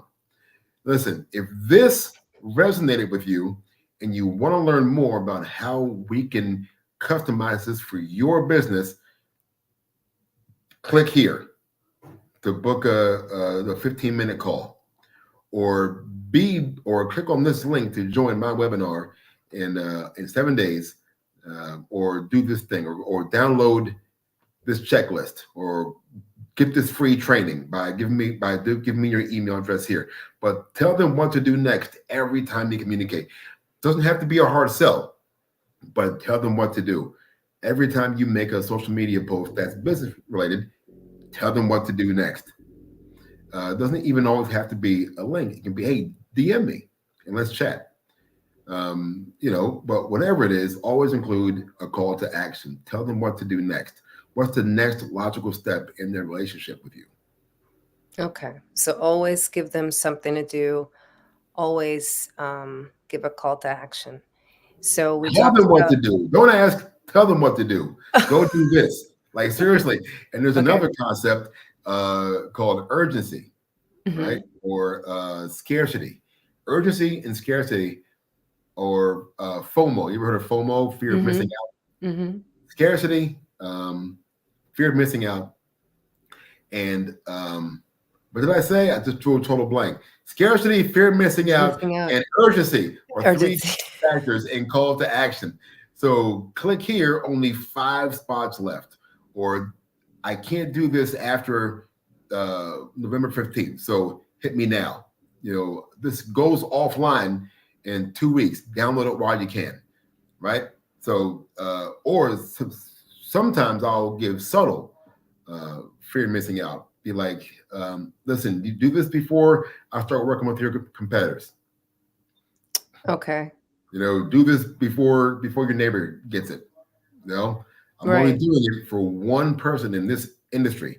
Get it before your competitor does, because if they get it before you do, they're going to blow you away. You'll be out of business. But hey, listen, man. Listen, some of these things, it's like you gotta create that. You have to create urgency, because people are scrolling all day, and you gotta get them to make the decision while they're engaged. Because if you lose them, chances are you're not going to see them for a long time if you see them again. That's like when I see a website that's nothing more than an online brochure. I'm like, you're wasting so much online space. 95% of all websites get no organic traffic. And it's sad, because your website should be your number one sales team member. There's 3 functions to a website, right? The first one is to capture their attention. The second is to keep their attention. And then number 3 is to lead them to an action. If your website isn't doing any of those things, you have wasted space on Al Gore's internet. Al Gore? Oh, he invented it. You haven't heard? No, I did. I missed that completely. This has been, you're hilarious. This has really been informative. Thank you so much, Chad, for agreeing to come on the Black Business Network. Where can people find you? Man, I'm everywhere. If you go to www.5lionsmarketing.com, you can go see what I do. You can go read the blog. You can find me on Facebook, Chad W. Smith. You can find me on LinkedIn, Chad W. Smith. You can find me on Instagram, Chad W. Smith. I'm pretty sure you'll include a link somewhere, right? Yes, it'll be. Yeah. Yes, absolutely. It'll be Drop the link to the website. I would anyone that emails me at chieflion@5lionsmarketing.com. Here's the call to action. If you email me, email subject line checklist at chieflion@5lionsmarketing.com. I will send you free of charge I will send you my ultimate client acquisition checklist, which, if you follow it, can help you double or even triple your business in the next 90 days. That will be absolutely free for anyone who emails me at chieflion@5lionsmarketing.com with the subject line checklist. All right, Chief Lion. Oops. I just created that banner just for you. Look at you. Look at you skills. I love it. Yep. Producer, Cordelia Gaffar. Thank you so much for being on the Black Business Network. And we'll have you back. Absolutely. We'll have you back another time to speak. I appreciate it. Thank you very much for the invitation, and good luck out there, everybody. Keep it moving. Thank you. Genius is coming. So this is a reminder that the Black Business Network our mission is to raise funds for high school seniors going to college or K-12 entrepreneurs. This expo is a fundraiser for students. You may go to www.blackbusinessexpo.com, blackbusinessexpousa.com to donate to the scholarship fund, or use the Cash App, which is the $BBXUSA. Our goal is to give laptops and up to $5,000 to 10 students. Students can register online at www.blackbusinessexpousa.com. Every dollar counts, so we want to remind you to donate to the scholarship fund. We want to thank our Black Business Expo USA sponsors for this month: NC100, Suede Soul, Carolina, Virginia's Minority Supplier Development Council, Step Management, Margie McLean Foundation, Inc., Genius is Common, Our TV, Executive Women Success Institute, The Quality Coaching Company, Superwoman Business Services, Creative Force Studios, Lee Entertainment, Black Business Olympics, Artistic App Design, Black Business Expo USA, and Genius is Common. And we will see you on the other side.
Dr. Eric Kelly III and a host of phenomenal speakers from all around the globe for this 7-day virtual event that you don't want to miss. The mission of the Black Business Expo is to raise scholarship money from kids all the way from high school, all the way from college. The Black Business Olympics is one of the largest Black business showcases in the world. It is an opportunity for businesses and companies to showcase their businesses globally. We are going to be giving away laptops up to $5,000 away to students. Again, I'm Olivia Appleberry, the founder of 2 Cents Finance and one of the speakers for the expo. I am so excited to see you there. For more info, go to www.blackbusinessexpousa.com or call 919-308-9090 and hope to see you there. I am Black Business. From the moment I wake until the time I sleep. Yes, I am Black Business. I am Black Business. Tell me, are you Black Business? I am Black Business. Do you support Black businesses? Listen, I support Black business because I am Black Business. Black Business Expo, one of the largest business showcases in the history of Black business in the world. The world! Sign up today at www.blackbusinessexpousa.com or call 919-308-9090. I am Black Business.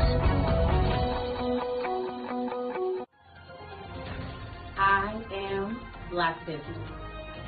From the moment I wake until the time I sleep, I am Black Business.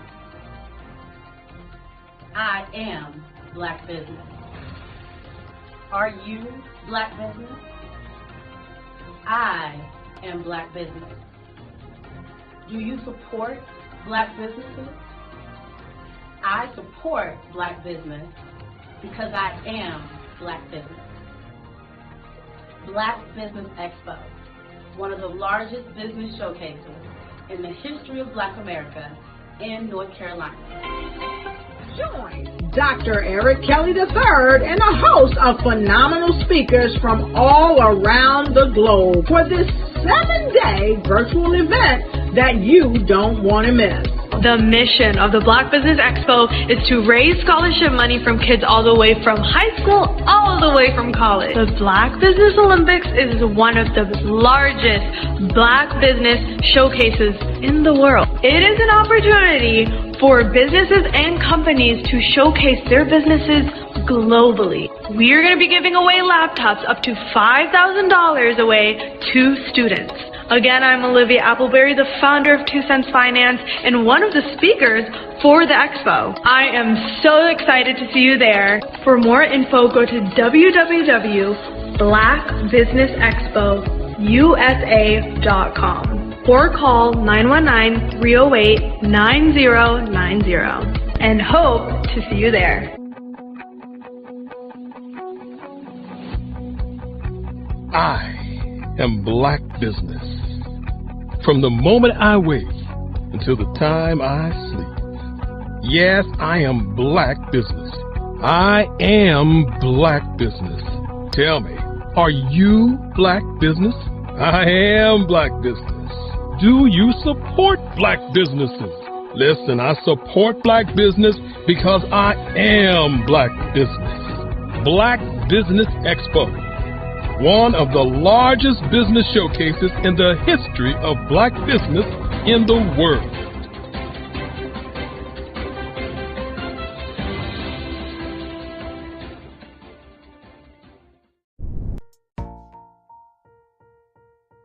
Have you ever seen a parent stressed out and needed a stress reliever with their child?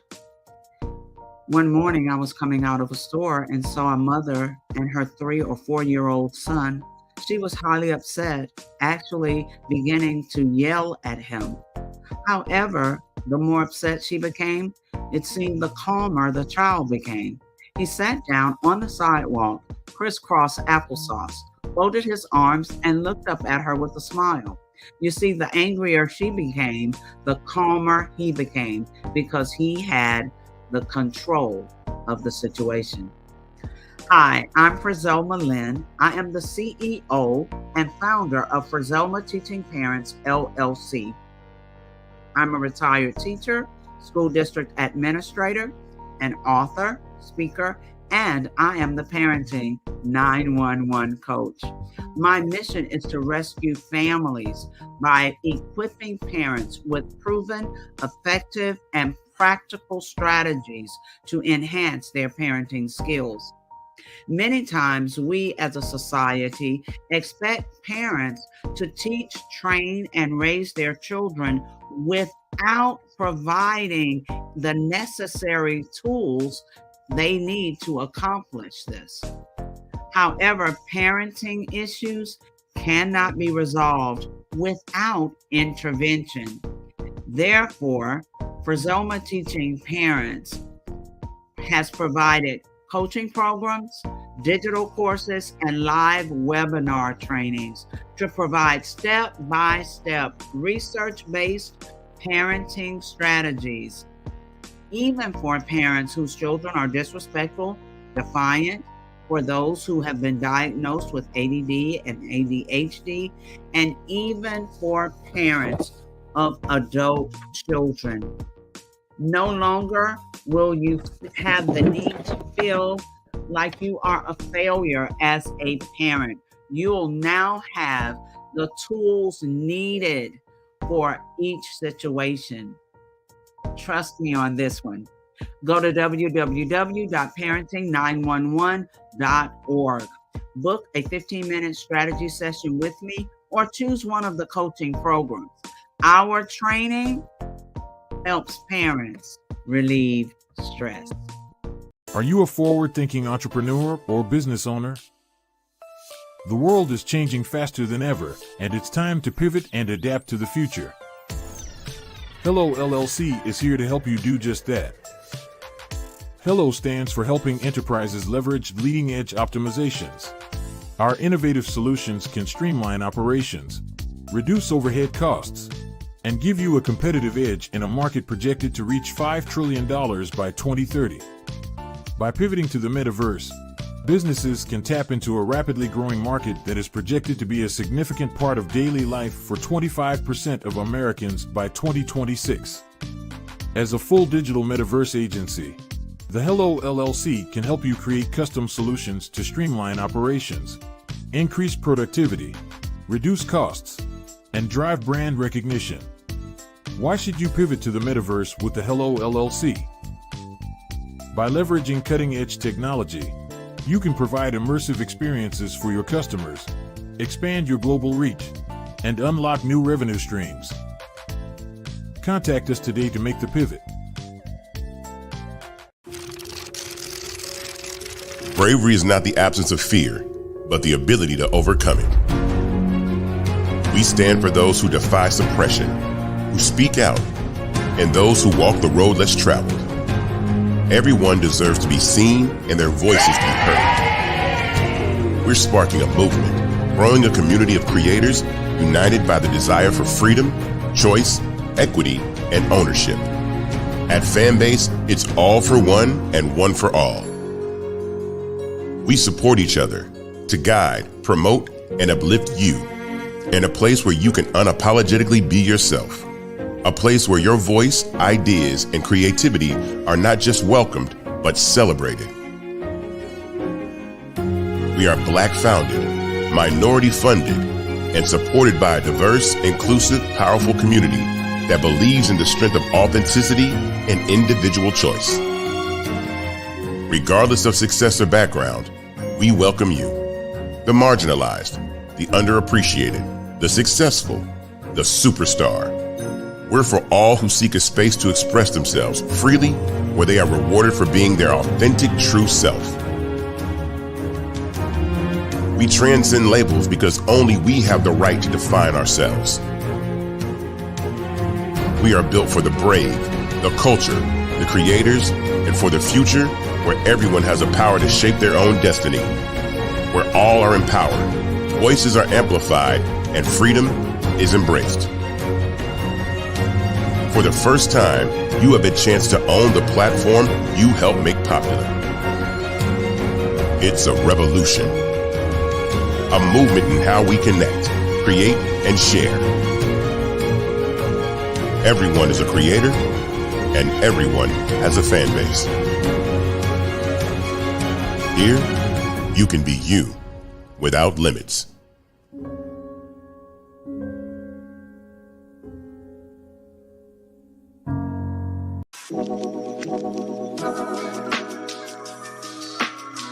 The African company and the African CEO is making a conscious decision to bring on someone external to the continent versus bringing on someone who is from Ghana or Kenya or South Africa.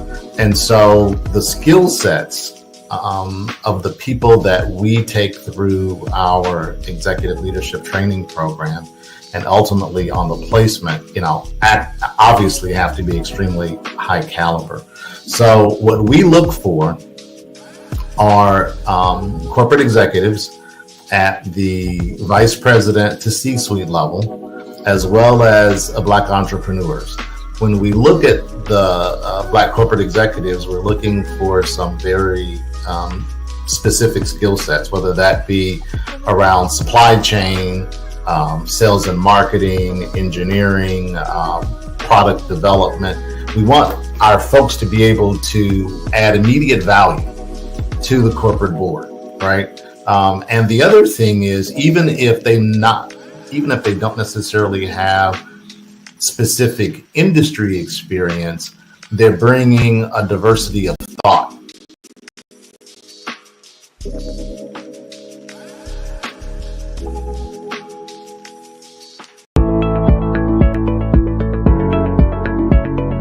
Prepare for what's coming and dominate in economic winter.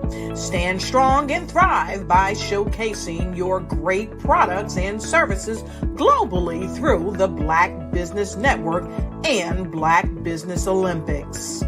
The Black Business Network has showcased over 2,000 companies with over $7 billion in sales each year. Over 10 million attendees have viewed the rebroadcast each month. Through the Black Business Olympics, unique styles of business training and mentoring are turning students into business owners and entrepreneurial warriors who will dominate in any economy. Gain the ultimate advantage of the Black Business Olympics, 7 days of unbelievable topics and speakers speaking around the globe. Donate your time and experience to provide expertise and scholarships to students worldwide and change the world. Now, more than ever, new insights, tools, strategies, and capabilities are needed. This is your chance for a major presentation to the world. Fill out the form and join the more than 2,000 speakers who have presented to over 200 countries.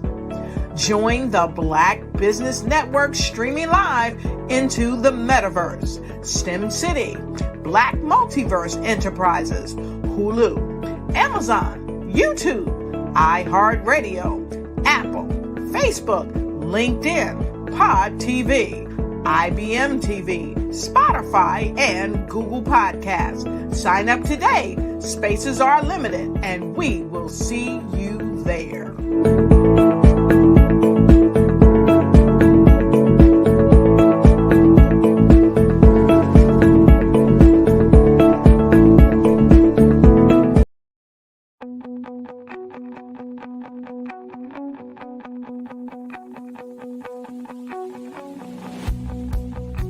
I am Black Business. From the moment I wake until the time I sleep. Yes, I am Black Business. I am Black Business. Tell me, are you Black Business? I am Black Business. Do you support Black businesses? Listen, I support Black business because I am Black business. Black Business Expo, one of the largest business showcases in the history of Black business in the world. The world! Sign up today at www.blackbusinessexpousa.com or call 919-308-9090. I am Black business.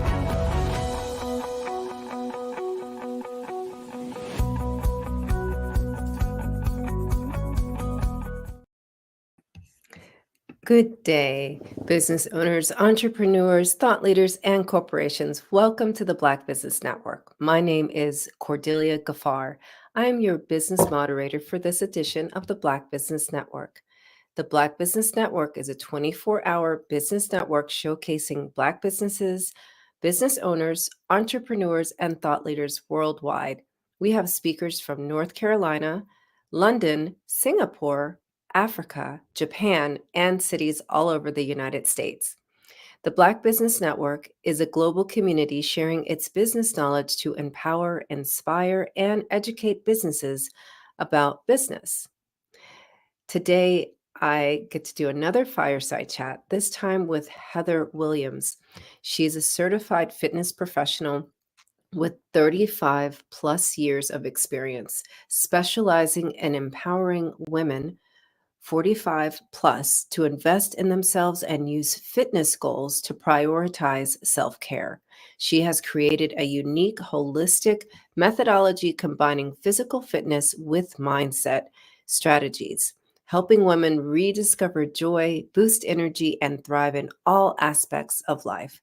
As the founder and CEO of Journey to Forever Fit, she offers personalized fitness programs, group fitness, well life goal coaching, corporate consulting, and program development. Heather advocates for fitness as a foundation of holistic living and daily self-care, emphasizing the importance of starting with who you are before addressing why and how of achieving goals. Committed to shaping the fitness industry's future, her goal is to ensure no woman feels left behind in her middle life and well life journey. I want women to know they can reclaim their energy, achieve optimal wellness, and give from overflow. I present to you Heather Williams. Hey, Cordelia. How are you on this November 1st? How are you on this Friday? I am excellent. It's Free to Be Friday. I saw your post today. I saw that. Yes, Free to Be Friday. Free to Be Friday. Yeah. So I totally resonate with your mission about encouraging women over 45 to reclaim their joy and rediscover themselves. How did you create your business around this? Like, where did it all begin? I think where I am where I am as a woman, as a mom, as a wife, where I am as a daughter, a friend. I would say sister, but I'm an only child, but I'm Black. So, I have a lot of sisters, if that makes sense. Right. But I think where it's an evolutionary process. So it's a lot of it has been my own journey. So when I started at 17 in high school, not just doing, back then it was aerobics, not just doing aerobics. I was a competitive cheerleader and musical theater to theater kid. So always being in the spotlight and being very aware of my Black, Irish, Latina, Black and Irish on my mom's side, Black and Latina on my father's side. And I say quarter Dominican, just because that's what my father's father was. And I was living in Miami at the time, and being I would say probably back then I was probably like a size 5'7", which for the 80s was a large size to be a gymnast, to be a musical theater student, to be a competitive cheerleader. And I was doing all the things. So that's how I actually got into fitness, because I always say I didn't want to be a fat cheerleader. I wasn't it, theoretically speaking, in the literal sense, I was not. But that's where it came from. And then just the love of movement. In college, it was a way not to gain a freshman 15. So I'm probably one of the very few people I know that never gained weight through college, and the weight that I gained was more muscle than. So it was a very deliberate. I was making very deliberate choices. I was in the theater, but I was dancing with a dance fitness group, and so that kept me active. And then persistence. Like when anyone asked me about my success in my business and longevity, I always say it was not motivation. Because there's some days she wakes up, she's not motivated. That happens. Yep. But my consistency has come from being persistent. And so within that persistent of my own personal goals, I also realized, oh, but wait a second, I could actually make a living doing this. And that shifted.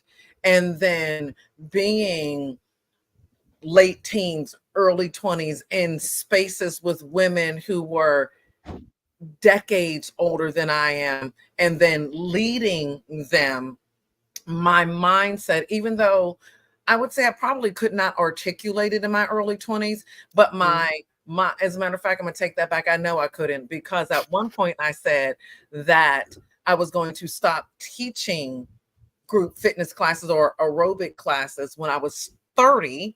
I made that announcement at 25. When I was 30, and I was just going to be a personal trainer and figure it out from there. And I was my alma mater is American University, and I was an adjunct professor in the health and fitness department during that time. I'm just going to, maybe I'll just be a professor or something like that and do personal training, because 30 is so old. And who teaches aerobics? The things we don't know that we don't know. And then you hit 29 and you're like, oh, good Lord, why would I stop? Meanwhile, all of my mentors were in their 40s and their 50s, still doing the thing that I was doing and doing circles around me while doing it. And at that point in time in my 30s, I realized that not only did I want to make this a career and stop auditioning and stop doing the theater aspect of it, or even professionally dancing, but I wanted to do that because I was seeing the changes that I was making in the lives of women who were coming to classes, regardless of age, regardless of physical ability, regardless of ethnicity and culture. But I was also seeing myself as what I didn't have in the early part of it. So now I'm speaking of in the 90s, but I had started my fitness and I had started my interest in aerobics in the 80s. I didn't see me on the cover of a magazine. I was not in those spaces. When I joined gyms, I was likely the only, now in an African dance class and I used to take a samba class. Of course there are women of color, but in a more traditional gym space, I didn't see enough of me per se. And then just evolving into wanting to be that example, and then realizing that fitness for me, I guess it is really and truly supposed to be my purpose, because I was a child who walked early, so I wore corrective shoes. My parents were told that if they didn't break and reset my legs, I would never be normal for whatever that means. And again, name a sport, name an activity. I probably have done it. So I ice skate, I roller skate, I rollerblade. I've been a runner. I ski. Wait, still? Yeah. Okay. And I have not been on snow skis or water skis, and I've not water skied, but I know that if you threw me in the water on a pair of skis, there's no doubt in my mind that I couldn't do it. I still ice skate. I taught my daughter how to ice skate. I rollerblade. She does not have the ankles for it. She likes roller skates. I roller skate. I can bike ride. I'm not afraid of a motorcycle. I know how to shoot a gun. Like I'm never going to not move. Right. Yeah. So I know how to do all of these things. And with that, learning how to attach a particular goal to it, learning the importance of varying the way we move our bodies and we think of it. So I tell my clients now, don't just think of the structured workout, think about moving your body. I will honestly tell you, I've said this to you 1,000 times. I will keep saying it until the Lord reels me in, that I really do believe that when you start integrating whatever goal, but specifically a fitness goal, to not just your daily activity, your daily routine, think of it as daily self-care, but also the foundation for your confidence. So if for example, when I stand, and you can see this when I get tired, I have hyper mobile ankles, shoulders, and hips, but with my feet, they'll do this. So you're talking about someone who's had to learn how to do back handsprings with feet that want to do this.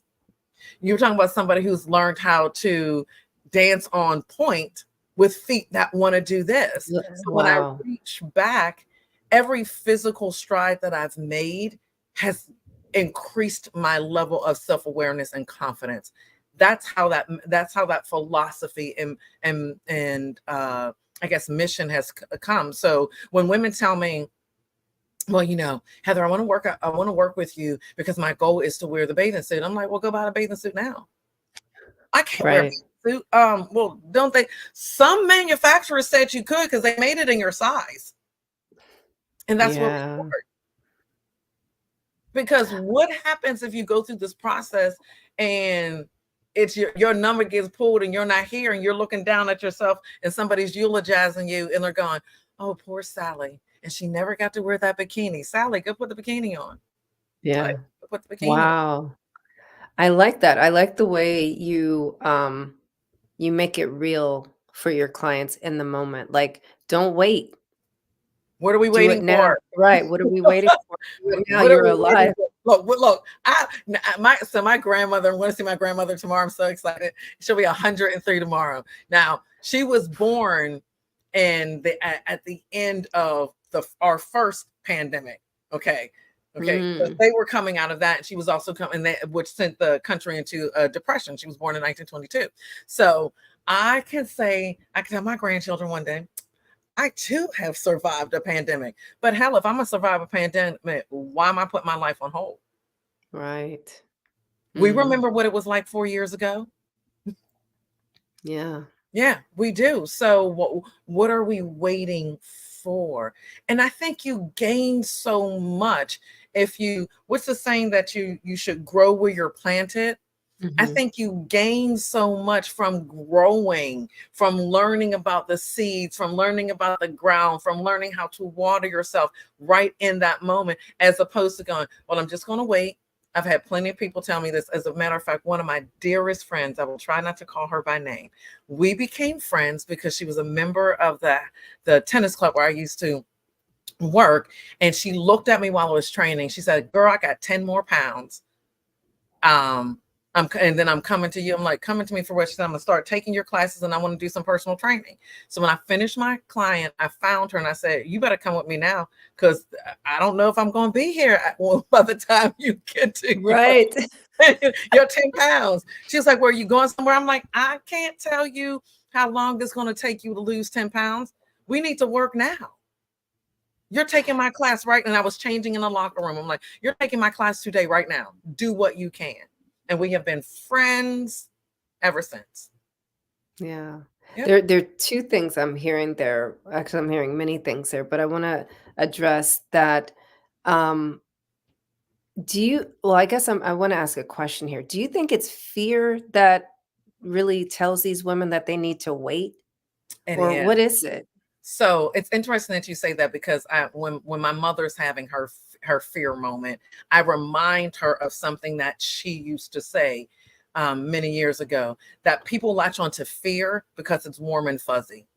It's familiar. It's what they know. So even in a situation that is uncomfortable, the fear of the unknown, well, what happens to me when I leave? What happens to me when I go outside? What happens to me if I leave the job, the relationship, or flip of that? What happens to me if I stay and really put in my all to get the promotion? What happens to me if I stay and work in my relationship? What happens to me if I allow myself to believe in me and believe that I'm worthy enough to have a healthy relationship? It's the fear of the unknown, but it's also that we're not really given the tools either. We're given a quick fix. Well, if you do this, 5 tips, and if you do this, but we're not, for example, when I am coaching someone, and I take them through these 5 steps, the second step is the why. We get down and dirty with the why. I'm not just saying, okay, Cordelia, now I want you to get clear on your why. Why does this goal mean this to you? I'm asking you, like, okay, what can't you do right now? Or what do you believe you can't do right now because you haven't accomplished the goal that the goal was going to give you? And we work from there. And then we start creating small step action plans around that. So now the fear is no longer a part of the conversation. And I have learned through trial and error that sometimes you can't get someone to be aware of their fear and face it. Those are not synonymous. Like, you can have an awareness that, yes, I'm afraid to sleep in the dark. But facing it means tonight's going to be the night that I sleep in the dark. Well, tonight might be the night that there's dim light, not darkness. So now we're setting you up for a win because there's dim light. You ain't sleeping with all the lights on. Okay. And you're finding a new comfort zone. And if the goal is to get you to the point where you're sleeping in darkness, maybe the darkest your room ever gets is you turn it on a blue light, or the darkest your room ever gets is that you turn on the YouTube sleep channel. Okay. So there's such a ambient thing. light. That's good to know. Yeah, there is. There's ambient light, but it's not bright. So you've won, and now you've reached that point. Okay, so that's a level of success. Now, how do we keep building on that? And we may have to shift to total darkness. And you may find that total darkness is no longer necessary because all the way through your awareness, you're learning more about yourself. But you're not waiting to be happy. You're not waiting to the moment to sleep in darkness to be happy. Right. Yeah. So and that's you can where the do whole that today. holistic aspect comes from. Yeah. So we get in the weeds. I remember once I had a male client of mine say he was going through something physiologically. And I'm like, I finally said to him, what color is your urine and what does it smell like? If you could have seen, that was his face. He was like, my what? I was like, because I'm thinking that the medication that you're on and the lack of hydration and some of the other things that you're drinking, that may be what you're going through.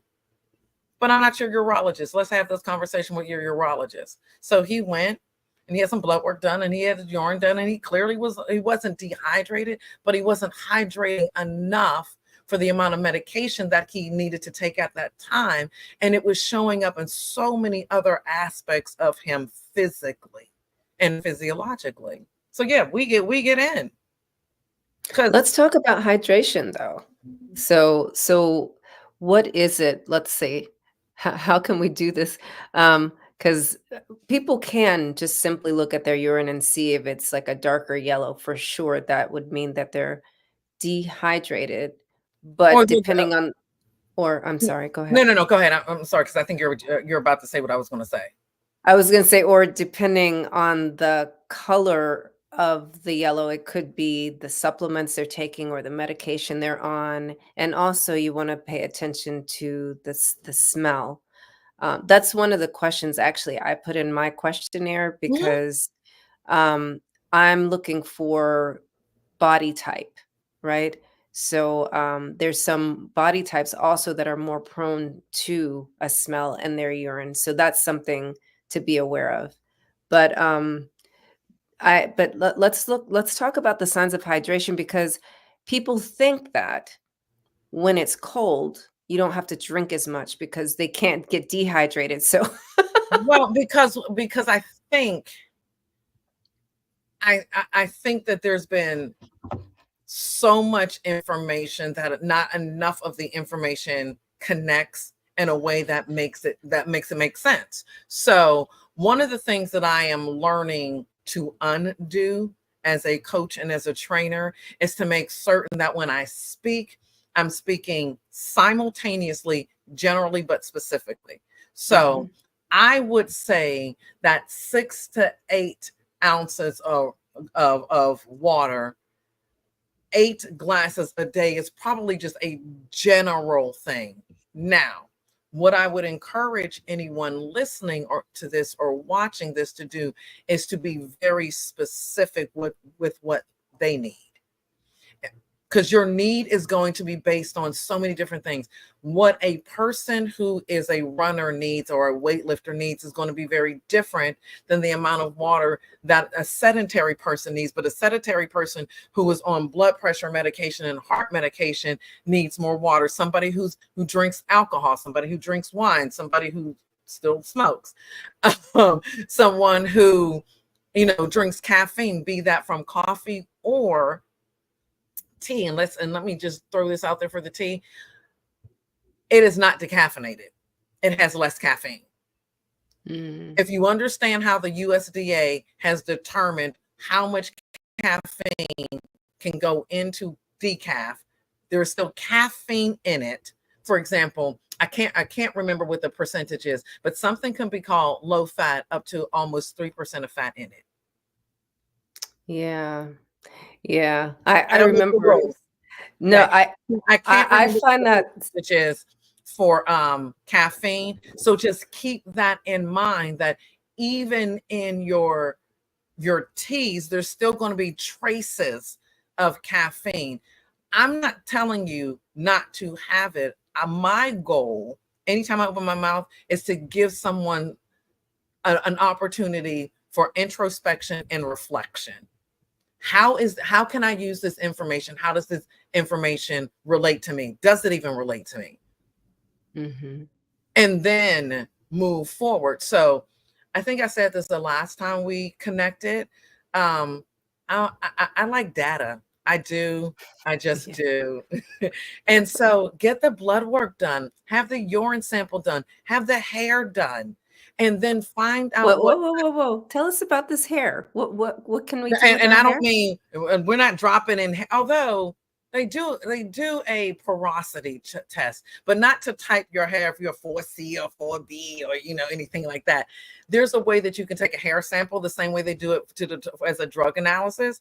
They can tell, are you hydrated enough through your hair? So there are ways for you to find that out. But typically it's done for women. It's done with a gynecologist for a male, or an internal medicine doctor for a male or female. Excuse me, for a male would be a urologist. Go have your urine sample. Okay. And tell your doctor why. Don't just go willy-nilly. Yeah, I heard this interview. She said for me to go have my urine sample, but I don't remember why. You are looking right in this part of our conversation. It's about hydration.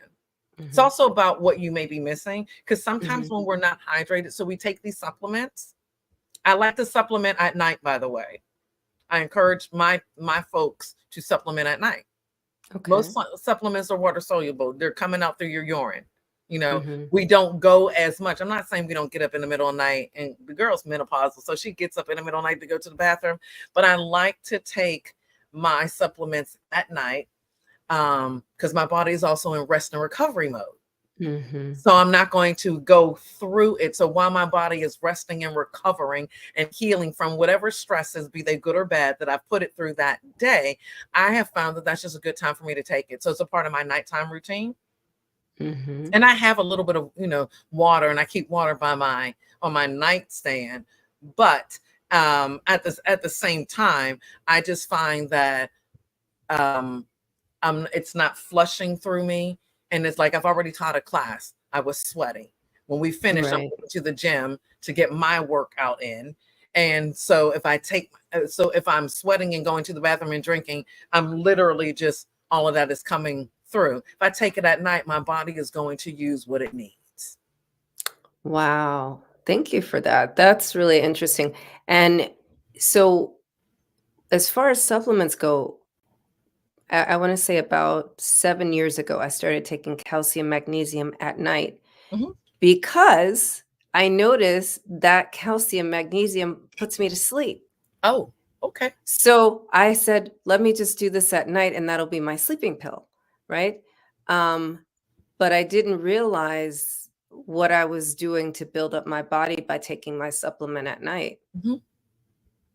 Now, if Okay. you're if and for folks who uh are not, I'm going to say, that physically active, if you're relatively sedentary, it's not going to make a difference, but you do want to make certain that you are getting good quality supplements that you're not flushing through, which and all you do is just read the label, do a Mhm. little research on the internet.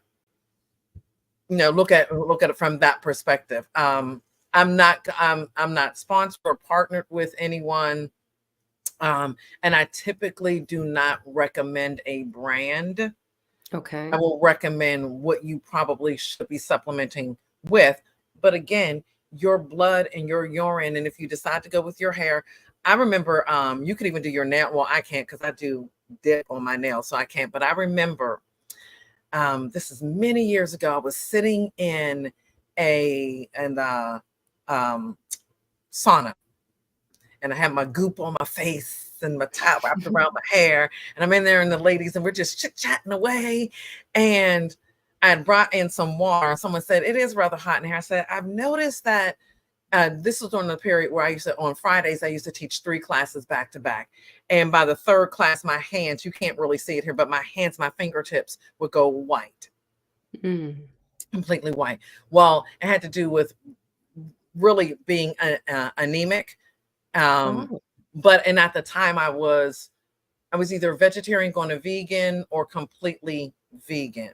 And there's a woman, love her, Candy. So she's like, your hands are cold. And I'm like, yeah. She was like, but we're in the sun. I said, yeah, doesn't matter. My hands, I said, if my hands are cold, my feet are warm, and vice versa. It's rare if my hands and feet are ever warm at the same time, regardless of the year, or it doesn't matter. And she says to me, what is your blood work saying?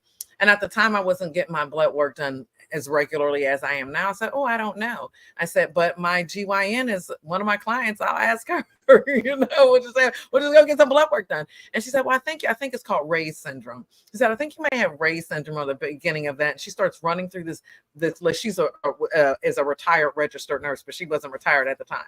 And so we're going through this whole thing. I'm like, oh my God, that's it. And she said, when you stand up, does this happen? I'm like, oh my God, like, how do you know? And so she's like, well, and she gets up and she gets me something like a little vitamin C pack to drop into my water. She said, because you're going to need the electrolytes and you're going to need that little boost of sugar. And I'm not going to take the sauna away from you, but these are the things you need to do. And she goes, oh, and by the way, for as much as you work out, you probably need some animal fat, but I'm going to leave that to you. And I was like, oh, how dare she? I'm vegan. I'm vegan. Okay. Now, mind you, I'm going to be 100% with the people. I was vegan because I don't like wide hips. So I was thinking my hips narrow. That's the only reason why. I'm not even going to lie to you. It had absolutely, because I was already eating good quality meat. We spend a lot of money on our groceries. So it wasn't even about that. It was about, oh, okay, I'm trying to keep this size 6. And yeah, and I was experiencing at the time an injury from running. And my running keeps me really, really lean. And I was experiencing that, an injury. And so I was teaching, but I was walking, and I think that's when I discovered the elliptical, like for myself. I had not discovered it. I'd been using it for my clients, but I think that's when I discovered it for myself in indoor cycling. So long story short, I get my blood work done, and the phlebotomist says to my GYN, is this a marathoner? She's like, oh, it's my trainer, and she's this and she's that. And it's like, there's all kind of things going wrong that she's doing against her body. And that's how I ended up eating meat again. Now, this is not to say to anybody who's vegetarian, anybody who's vegan, you have to know what works for your body. And that was as a Baptist minister would say, that was not God's will for my life. And I'm just going to leave it at that. But that's a very individual thing, because I work with, in terms of clients, I have worked with people who are vegetarians, who are 100% vegan, who are raw. Mm-hmm. So yeah, I think this is another reason to get your blood work and urine work done, so you'll know what's right for your body type, and and be curious about what your body needs, and listening and paying attention to its needs. And Yeah. listening. It's funny you would say that, because I do a weekly email, fitness email, and I was working on the edit today, and this week's topic is your body's talking to you. Are you listening? Mm-hmm. And I'm speaking about it from a stress point, because we do things to our body, good, bad, and sometimes indifferent. Mostly indifferent. Yeah, that cause our bodies stress. So exercising is good, and you can do it every day, but it's what you're doing.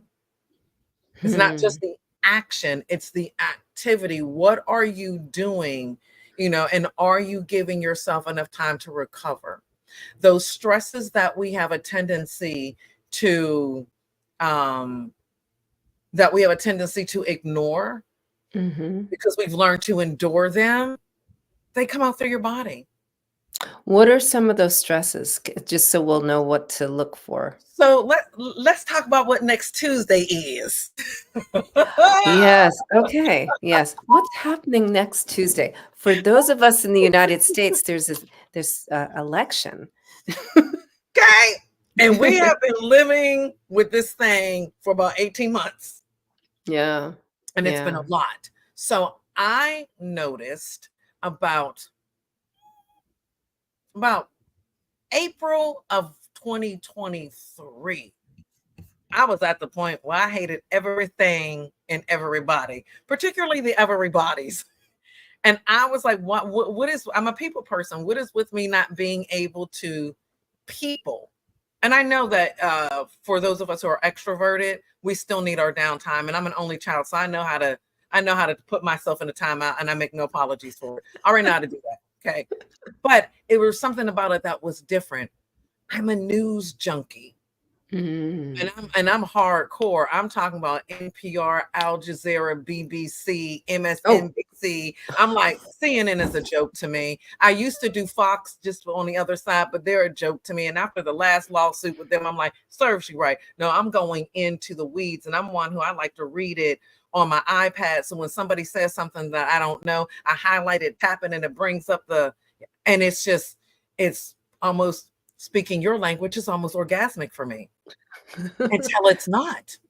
Yeah. You know what I mean? Yeah. And so I made a very conscious decision last year in June that I was only going to do one day of news. Don't send me nothing. Don't talk to me about nothing.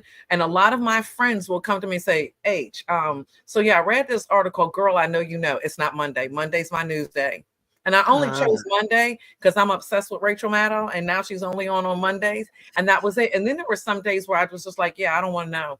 Let the world blow up. I don't care. Let it happen. And not from an apathetic perspective, but I'm right. Self-care. Self-care. Right. And I can be very all or nothing. Mm-hmm.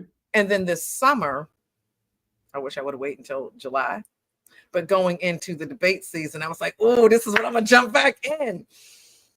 I saw the debate, but by that point in time, I was okay and I could manage. And so I still, for the most part, only focus on one day. And there are a couple of clients that I have that are political junkies that I try to keep my ear to the ground, because the way they get through their session, not their coaching sessions, but the folks that I do more of a traditional personal training session with, they show up on Zoom. We do a 30 to 45 minute workout, getting them to do an extra set of push-ups.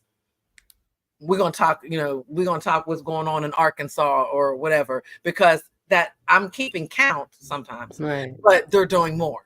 You follow what I Right. mean? So I can Right. use it that way without fully feeling like I'm not honoring my own boundary. So our social political climate, especially if we live in an environment where we feel like we're an outcast by the way we think, or we find out that our spouse is planning to do something differently, or we find out that our children, I have a friend who's going through this right now because one of her kids is, and I'm like, stop engaging him, went from Team Biden to Cornel Yes. West to back to Biden to I don't know, we don't know about Kamala to maybe Trump. Why are you having a conversation with him? Big boys, first of all, he's not registered.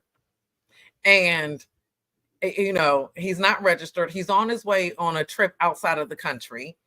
And he's all over the page because he's still searching. She was like, yeah, but a vote or a non-vote. I was like, but if he lands where his last vote was, which is counter to what, or his last thought was, which is counter to what you want to do, he's in this conversation, he's not voting for your person anyway. So you're spinning your wheels. And it was showing up because it was starting to disrupt her sleep. Yeah. So the stresses are, the conversations we choose to have, the people we choose to let in our circles. The projects that we take on. It is not necessary for you to be den mother every season for all of your children's scout whatever. And if that is going to be your commitment, then you don't need 9 committees at church. And then what you're telling yourself is that I'm gonna have this caffeine, I'm gonna drink me a Pepsi, I'm gonna drink me a Coke, I'm gonna have me a diet, whatever. Your body cannot process the caffeine nor the sugar. So now you're in this hormonal thing. Oh, and by the way, did I add in to perimenopausal or in menopause? So your cortisol levels are shot to all you know what. And you're thinking, well, of course, it's just menopause. Sometimes it is, a lot of times it isn't. Yeah, that's a lot to consider, and I want people that are listening and that are benefiting from your knowledge in this conversation to know where they can subscribe to your newsletter, because I am a subscriber, and I really enjoy it. So how can people connect with you and get access? So if I was going to say, I normally do like a trigger, like comment this and you can join that. But if you go to my website, Journey to Forever Fit, and it's the word journey, the number 2, the number 4, ever fit. Journey to Forever Fit at sutra.fit, because that's the platform I'm on. You can, where it says contact me, you can join the email list there. Okay. Yeah. And also, or on Instagram, read a I caption. was about to say, It just hit me. Or you can go follow me on Instagram and read a caption, and the caption will 9 times out of 10 tell you to comment chat. That's to set up a complimentary session with me, or to comment Forever Fit, and that will send you the link to join the email list. Okay. Or you could just DM me. I could just send it to you. I mean, yes, it works too. So I'm so every time we have these conversations, I learn so much. I learn so much about myself and about other ways that I can listen to my body and take care of my body. And so right before I let you go, can you share just one nugget for our business entrepreneurs here on the network? I'm going to say that this will work for any and everyone listening, but I'm going to speak specifically to anyone who has the word coach in what they do. Y'all are doing the most. And if you suffer from imposter syndrome, I'm going to say where it's likely coming from. It's not because you don't recognize that you're skilled. You know you're skilled. You know what you bring to the table. Hell, but before you started your business, you had to keep reminding your former employer what you brought to the table. When you sit with your girlfriends or when you sit with the fellas, I'm quite certain that somewhere in your conversation, they don't even know what I'm bringing to the table.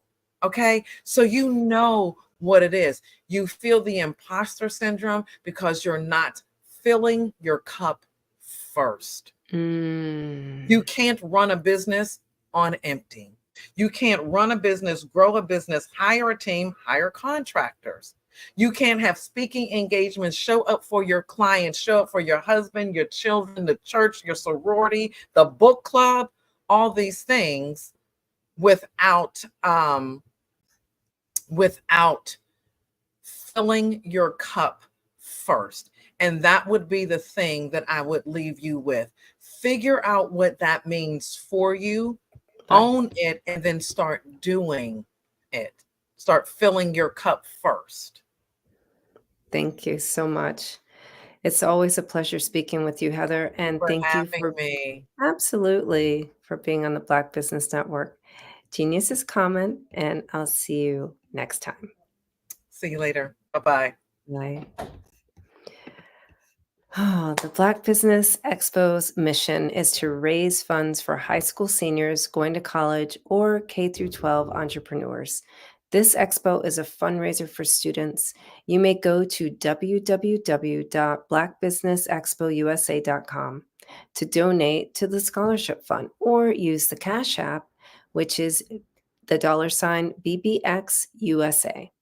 Our goal is to give laptops and up to $5,000 to 10 students. The students can register online at www.blackbusinessexpousa.com.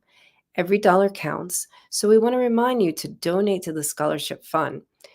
We want to thank our Black Business Expo USA sponsors for the month of November: NC100, Suede Soul, Carolina, Virginia Minority Supplier Development Council, Step Management, Margie McLean Foundation, Inc., Genius is Common, Our TV, Executive Women's Success Institute, The Quality Coaching Company, Superwoman Business Services, Creative Force Studios, Lee Entertainment, Black Business Olympics, Artistic App Design, Black Business Expo USA.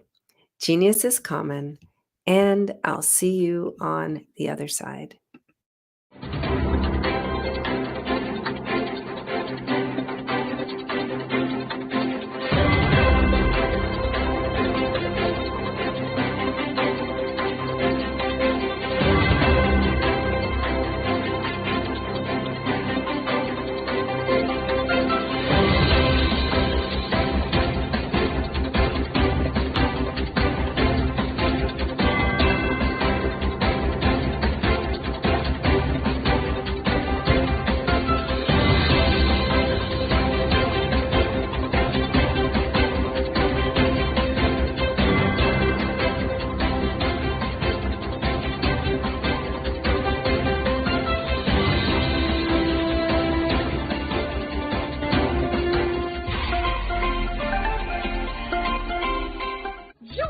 Dr. Eric Kelly III and a host of phenomenal speakers from all around the globe for this 7-day virtual event that you don't want to miss. The mission of the Black Business Expo is to raise scholarship money from kids all the way from high school, all the way from college. The Black Business Olympics is one of the largest Black business showcases in the world. It is an opportunity for businesses and companies to showcase their businesses globally. We are going to be giving away laptops up to $5,000 away to students. Again, I'm Olivia Appleberry, the founder of 2 Cents Finance and one of the speakers for the expo. I am so excited to see you there. For more info, go to www.blackbusinessexpousa.com or call 919-308-9090 and hope to see you there. I am Black Business. From the moment I wake until the time I sleep. Yes, I am Black Business. I am Black Business. Tell me, are you Black Business? I am Black business. Do you support Black businesses? Listen, I support Black business because I am Black business. Black Business Expo, one of the largest business showcases in the history of Black business in the world. The world! Sign up today at www.blackbusinessexpousa.com or call 919-308-9090. I am Black business. I am Black business. From the moment I wake until the time I sleep, I am Black business. I am Black business. Are you Black business? I am Black business. Do you support Black businesses? I support Black business because I am Black business. Black Business Expo, one of the largest business showcases in the history of Black America in North Carolina. Join Dr. Eric Kelly III and a host of phenomenal speakers from all around the globe for this 7-day virtual event that you don't want to miss. The mission of the Black Business Expo is to raise scholarship money from kids all the way from high school all the way from college. The Black Business Olympics is one of the largest Black business showcases in the world. It is an opportunity for businesses and companies to showcase their businesses globally. We are going to be giving away laptops up to $5,000 away to students. Again, I'm Olivia Appleberry, the founder of 2 Cents Finance and one of the speakers for the expo. I am so excited to see you there. For more info, go to www.blackbusinessexpousa.com or call 919-308-9090 and hope to see you there. I am Black business. From the moment I wake until the time I sleep. Yes, I am Black business. I am Black business. Tell me, are you Black business? I am Black business. Do you support Black businesses? Listen, I support Black business because I am Black business. Black Business Expo, one of the largest business showcases in the history of Black business in the world.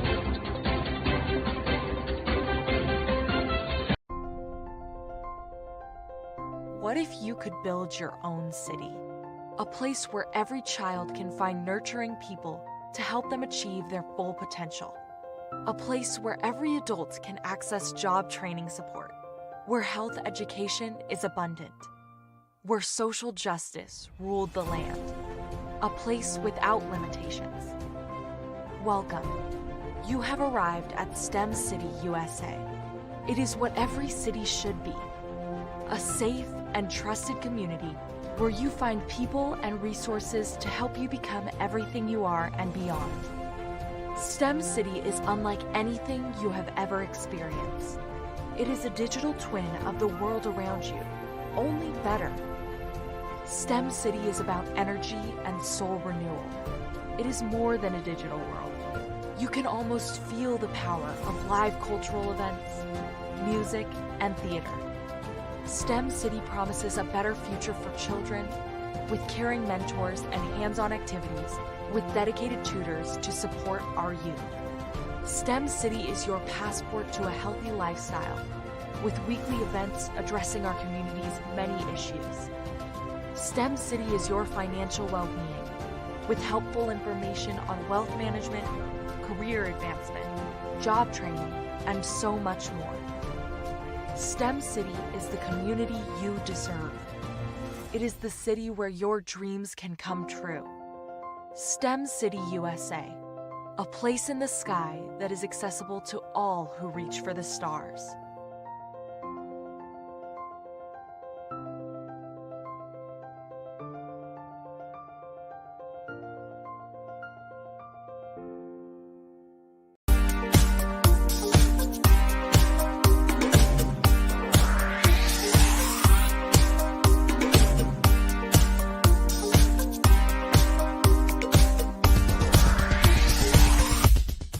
I grew up in Flint, Michigan during the 60s, and as a child, I can remember the civil rights movement.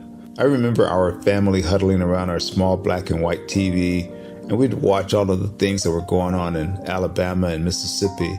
Some of my older cousins were active in the movement, and each week we would have a large Sunday dinner with the extended family, and they would come back and tell us about all of the things that they had seen and done.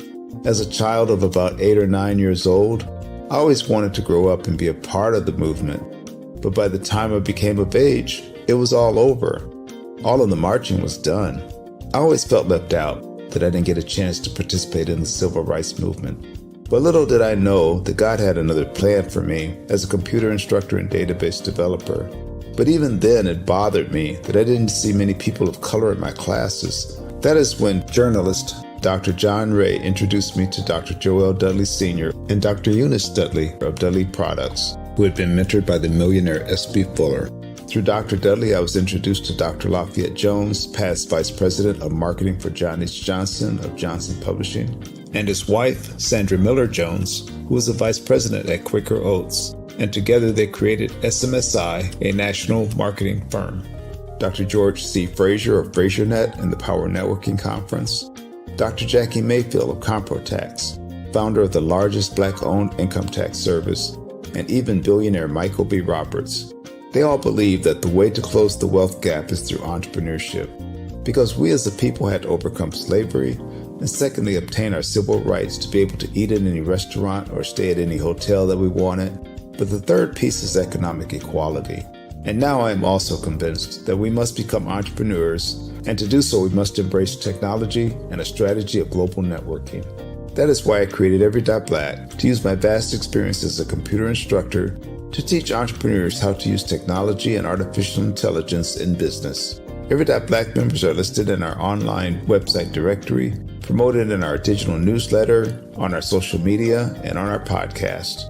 And we also conduct weekly virtual mastermind meetings where we read positive books, learn from the experts, while networking with like-minded individuals from around the world, educating them about every aspect of becoming a successful entrepreneur.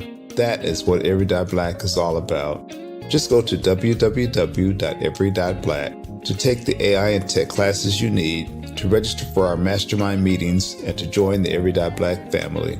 Visit us at www.every.black and sign up today. Just go to every.black, every.black. No .com, no .net, just every. Bravery is not the absence of fear, but the ability to overcome it. We stand for those who defy suppression, who speak out, and those who walk the road less traveled.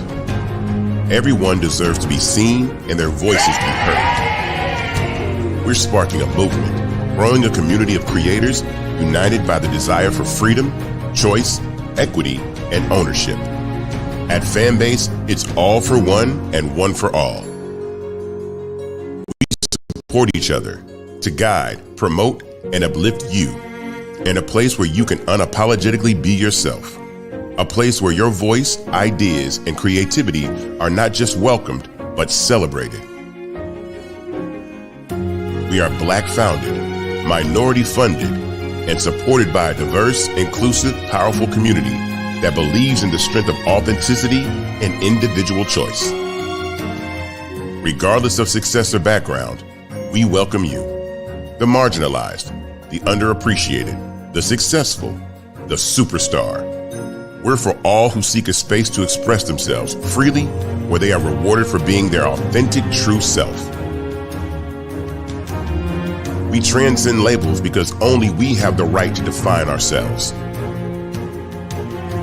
We are built for the brave, the culture, the creators, and for the future where everyone has the power to shape their own destiny, where all are empowered, voices are amplified, and freedom is embraced. For the first time, you have a chance to own the platform you helped make popular. It's a revolution, a movement in how we connect, create, and share. Everyone is a creator, and everyone has a fan base. Here, you can be you. without limits.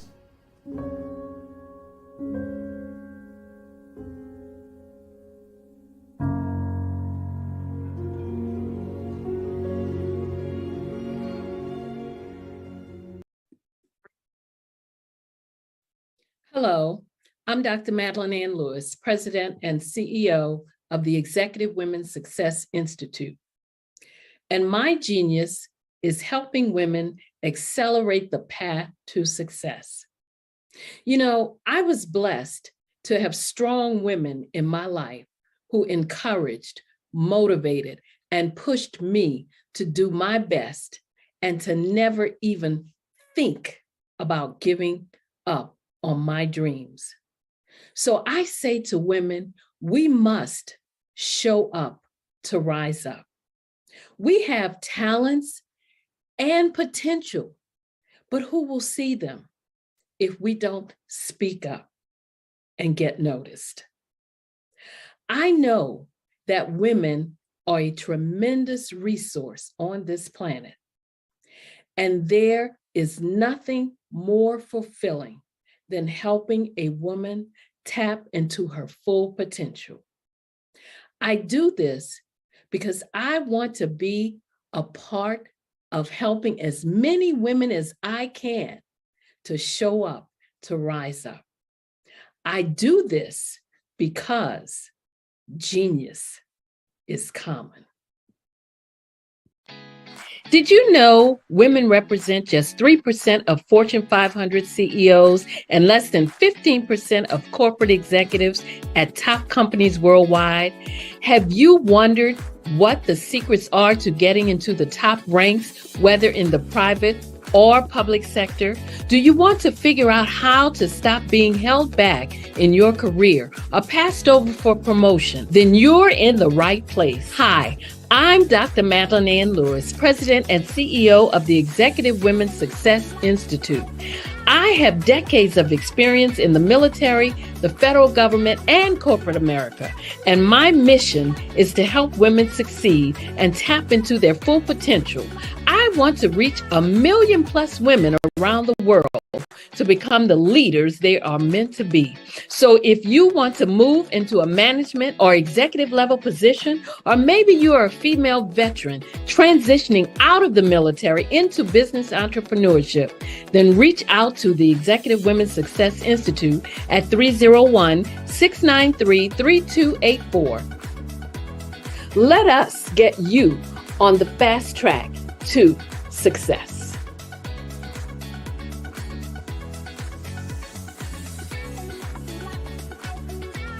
Hello, I am Dr. Eric Kelly III, the visionary strategist and founder of the Black Business Olympics. I invite you to showcase your Black-owned businesses on the Black Business Network global stage. The Black Business Olympics is a global Black Business Network platform that propels Black-owned businesses into the international spotlight.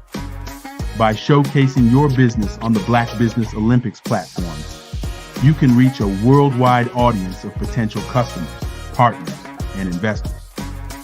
You can also establish yourself as a thought leader, an expert in your field, attract lucrative partnerships, and more speaking engagements. In addition, the Black Business Olympics platform provides a valuable opportunity to connect and collaborate with like-minded entrepreneurs and business professionals from around the world.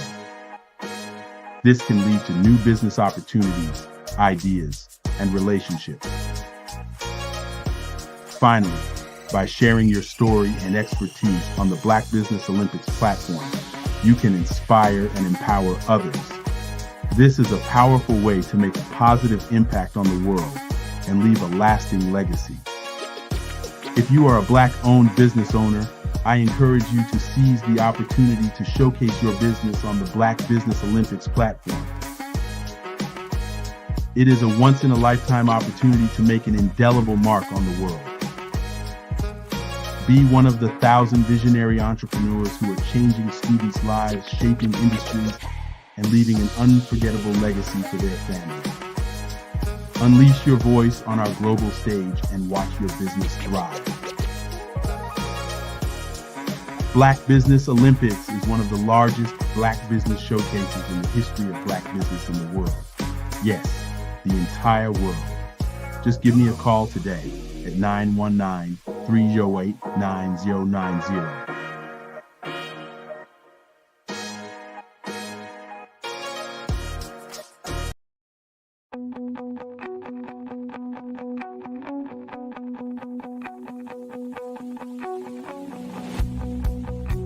I am Black business. From the moment I wake until the time I sleep. Yes, I am Black business. I am Black business. Tell me, are you Black business? I am Black business. Do you support Black businesses? Listen, I support Black business because I am Black business. Black Business Expo, one of the largest business showcases in the history of Black business in the world. The world. Sign up today at www.blackbusinessexpousa.com or call 919-308-9090. I am Black business.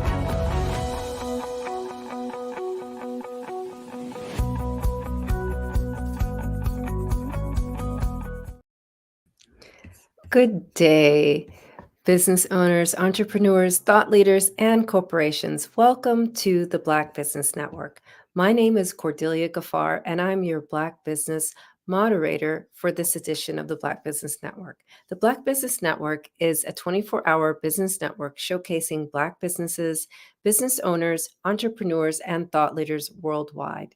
We have speakers from North Carolina, London, Singapore, Africa, Japan, and cities all over the United States. The Black Business Network is a global community sharing its business knowledge to empower, inspire, and educate businesses about business. I am so excited to do my final fireside chat this afternoon with Renee Miller. Renee Miller is a dynamic leader with a heart for empowering the Black community. As the CEO and founder of the Love Camp, Renee combines her sharp business acumen with deep passion for personal growth and transformation to integrate self-care practices that nourish their body, mind, and soul. She's a certified coach, speaker, and author of Seasons of Love and Growth Journal. Renee's work is rooted in creating spaces for authentic dialogue, vulnerability, and healing. While her mission is to uplift both Black men and women, her lived experiences and unique insights have led her to specialize in supporting Black women to rediscover their power, embrace their divine femininity, and manifest their life and love vision. Renee firmly believes in the transformative power of self-care and self-love, especially for Black professionals who often navigate unique challenges and pressures. She emphasizes the importance of prioritizing mental, emotional, and spiritual well-being, as well as non-negotiable as a non-negotiable part of personal care. I present to you Renee Miller. Hi, Cordelia. Hello, Renee. Wow, you are a dynamic human being. You like what? I like her. Yes. I'm so happy to have you on here because, we get to have a different kind of conversation in the professional realm. We don't, and I guess I've kind of been leading up to it with the different chats I've had today, right? With Heather, we talked a little bit about self-care, but now we get to talk about self-care and self-love and why is that important as a Black professional? Yeah, I love it. Yeah. I love it. Let's do it. So tell me, why is it important as a Black professional? So, I think at the end of the day, we are going and doing and being at a higher rate than I ever remember reading about, feeling, sensing, tuning into. Mm-hmm. And I think that between the external sensories, life in general given us a lot. You know, we see ourselves smiling. I was thinking about this today. We see ourselves smiling on social media and, you know, pictures and things. But I was like, how many of us are not stressed, overwhelmed, feeling away, dealing with stuff? And I would bet that there's very few of us. And so when we talk about being a professional, a Black professional, and dealing with all these factors, we really have to hone in and honor ourselves exquisitely so that we can even be able to deal with all of the things that come at us that we're either conscious of and or unconscious of. So I think it's just it's critical to put ourselves first. And I'll be honest, that's not something that is easy, and it's not something that you can, for me, put on autopilot. I have to tune in and intentionally make time for it. So it sounds like it's you have to create intentional practices. Is that what you're saying? Indeed. I think intentional practices, and I always say put it in your calendar, because if I leave it up to me to like say I'm going to do it, it's hit or miss. Not because I don't want to, not because I don't think it's important, but it's just like when you're a professional, and then especially when you're an entrepreneur, it's easier to get so zoned in your work, and then it's zoned into your family responsibilities. And I have a client who I'm trying to get her to focus on herself in the equation, because she's strong mommy mode, which I love, but she doesn't take care of herself. I said, can we put you in the equation, in the happy space too? Can we make sure you're included? So I think being intentional and being very methodical about it. Like one of the things I ask my love all the time is, I'm like, in the morning, I'm like, what time are we going to the gym? Like that's what time are we going to the gym? Because then that way, if I have 6 o'clock or 6:30 in my mind, then I'll move things around that. And so that typically works for me, just as one healthy self-care routine. Yeah. So we're talking a lot about going to the gym and taking good care of our bodies. And so how does that translate to how we're relating to people when we show up? That's such a good question. I find that when we are in our peaceful, happy state, because we've done things that allowed us to take care of ourselves, we're just a different version of ourselves. And the thing is, I know most of us know that, but it's about being aware of seeing when we are and we are not.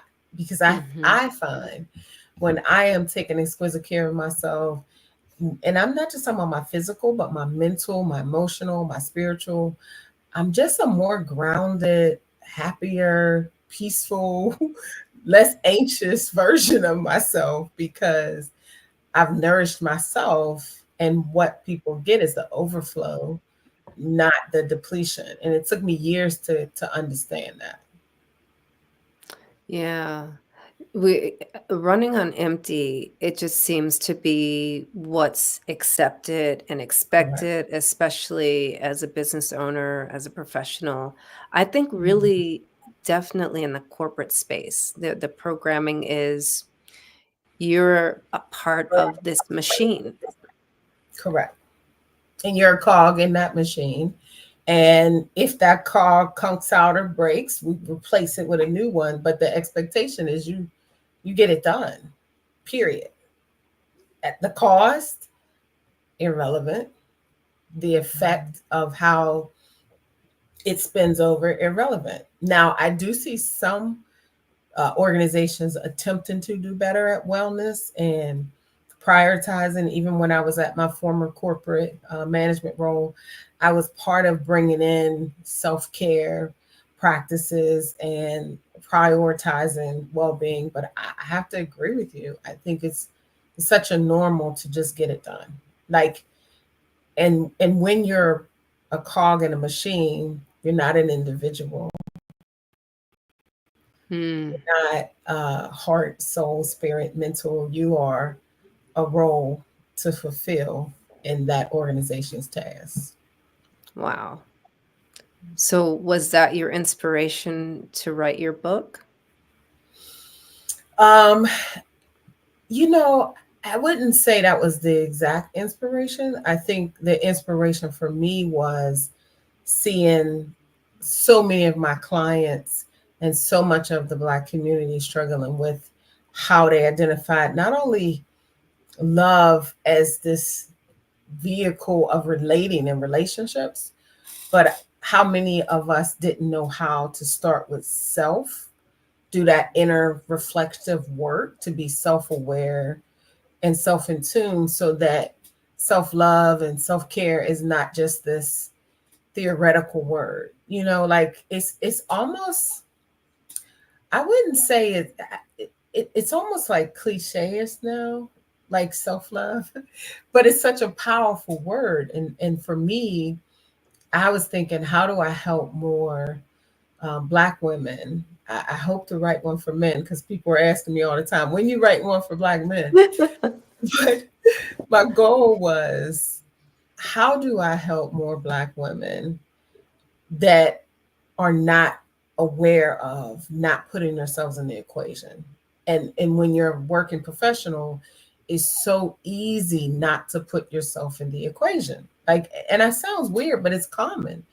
It's like people give themselves permission every day not to take care of themselves every day, but will take care of their husband, their child, their job, and leave themselves out. And I've been on such a mission to change that, to say, just put yourself in the equation. And this is applicable to men too, because men will give at exhaustion their jobs and their careers and their entrepreneurship and ignore signals and signs of need for self-care. I just haven't seen it as much as I've seen it in women. What are some of the signs, just so we can be aware of what we're missing? So when I coach my clients, one of the things I always start them off thinking about is, what body sensations? Because like sometimes you can't catch the thoughts, but if you slow down, and I know you know this, being the expert that you are, you slow down enough to just tune in. Did you feel anxiety? Are you getting headaches? Do you have even like a nervous shake? Do you feel stressed when you start going towards work? Do you feel like, I used to feel my body tightened when I would go into the corporate space. Like every day, I realized that I was in a state of like almost like holding my breath energetically and clenching my body, not relaxing. Those are symbols. If you wake up, I used to wake up every night. It'd be like 2 or 3 o'clock in the morning, thinking about what I had to do for my job. Like 2, 3 o'clock in the morning, stressed out. Or if you find yourself, extra moody or irritated, these are all the first wave that there's something going on. Now, obviously, there could be a lot of things going on, but to me, it still shoots back to grounding and taking care of yourself and loving on yourself, so that you can honor yourself enough to discover, what is that about? What's happening? So I would say the body sensations is a great one. But also, if you find you're worrying, like worrying is not a form of loving on yourself, because it causes stress on autopilot. So your body is on a constant state of stress. That's an indicator. If you can't relax, like you're always on, that's an indicator that self-care, self-love is not happening.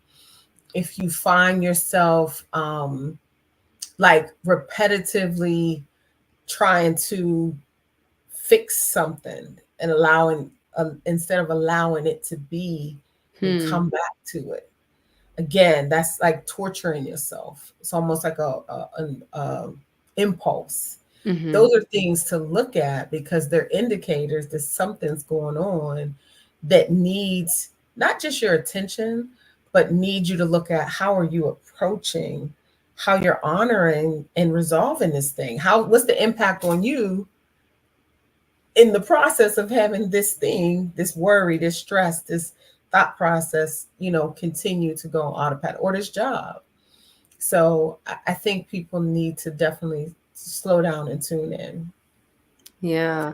I like that you also mentioned the part about how we feel we need to fix ourselves, right?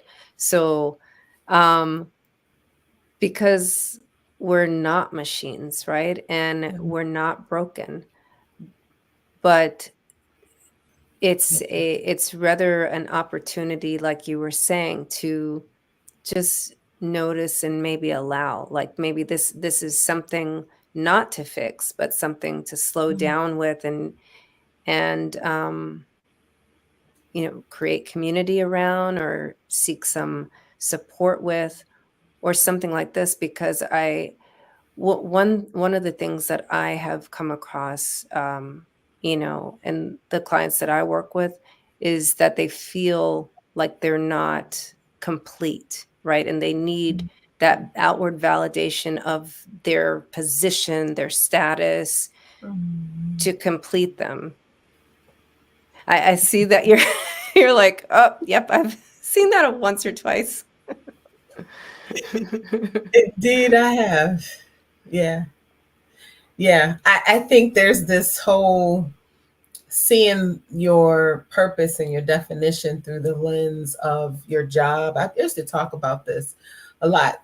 Your job, your relationship, like self identity, I think is powerful.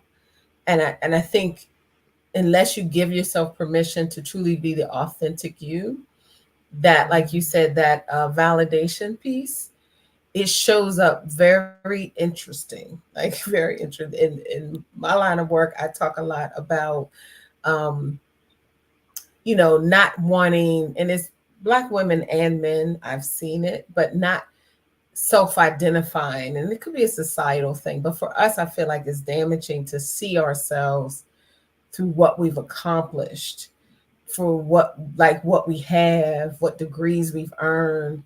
Like that is part of your life. That is not who you are. That's what you do. That's what you've accomplished.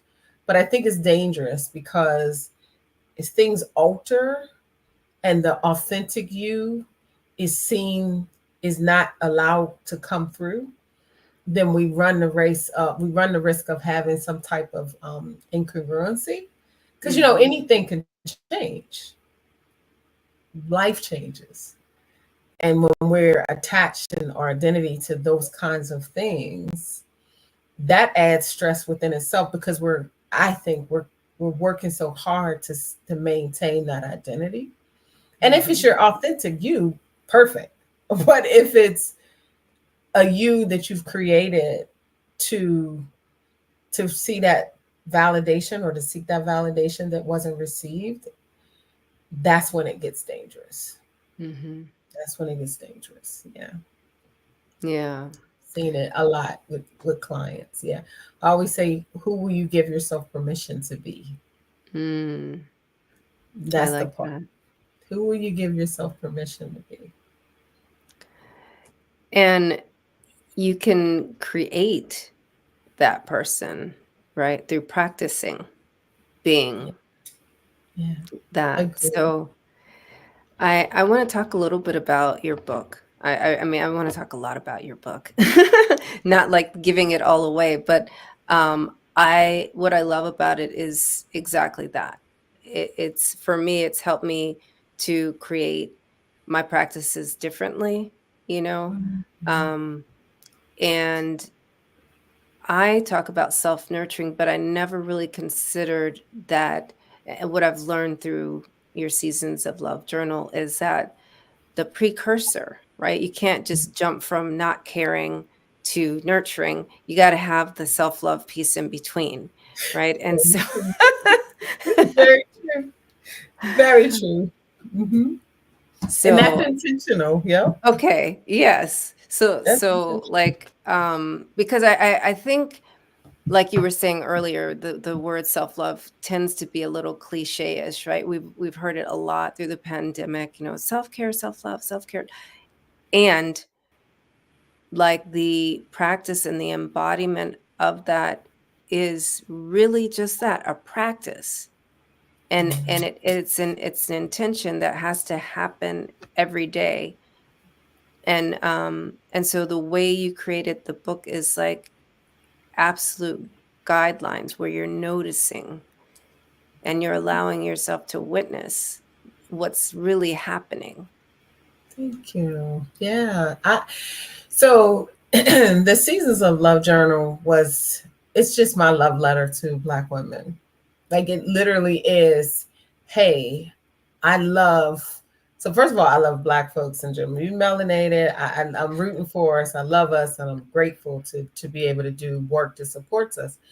But I think because I am a Black woman who have experienced my share of all of it, like everything from not loving on myself, everything from still learning to love on myself every day, to being intentional about my self-care practices. Like this morning, I just got up and I just stretched and just laid there and stretched. And those are the kinds of things that in the journal, I'm encouraging us to do every day. Like every day, be intentional, but build on your love practices. So as you know, the journal goes from winter season, where you're doing a lot of deep reflection of who you are in this season and what you need to work on and what doesn't serve you anymore and what you need to let go of so you can make more space for love. And then it moves through, well, what's your vision now? And how do you honor that vision every day?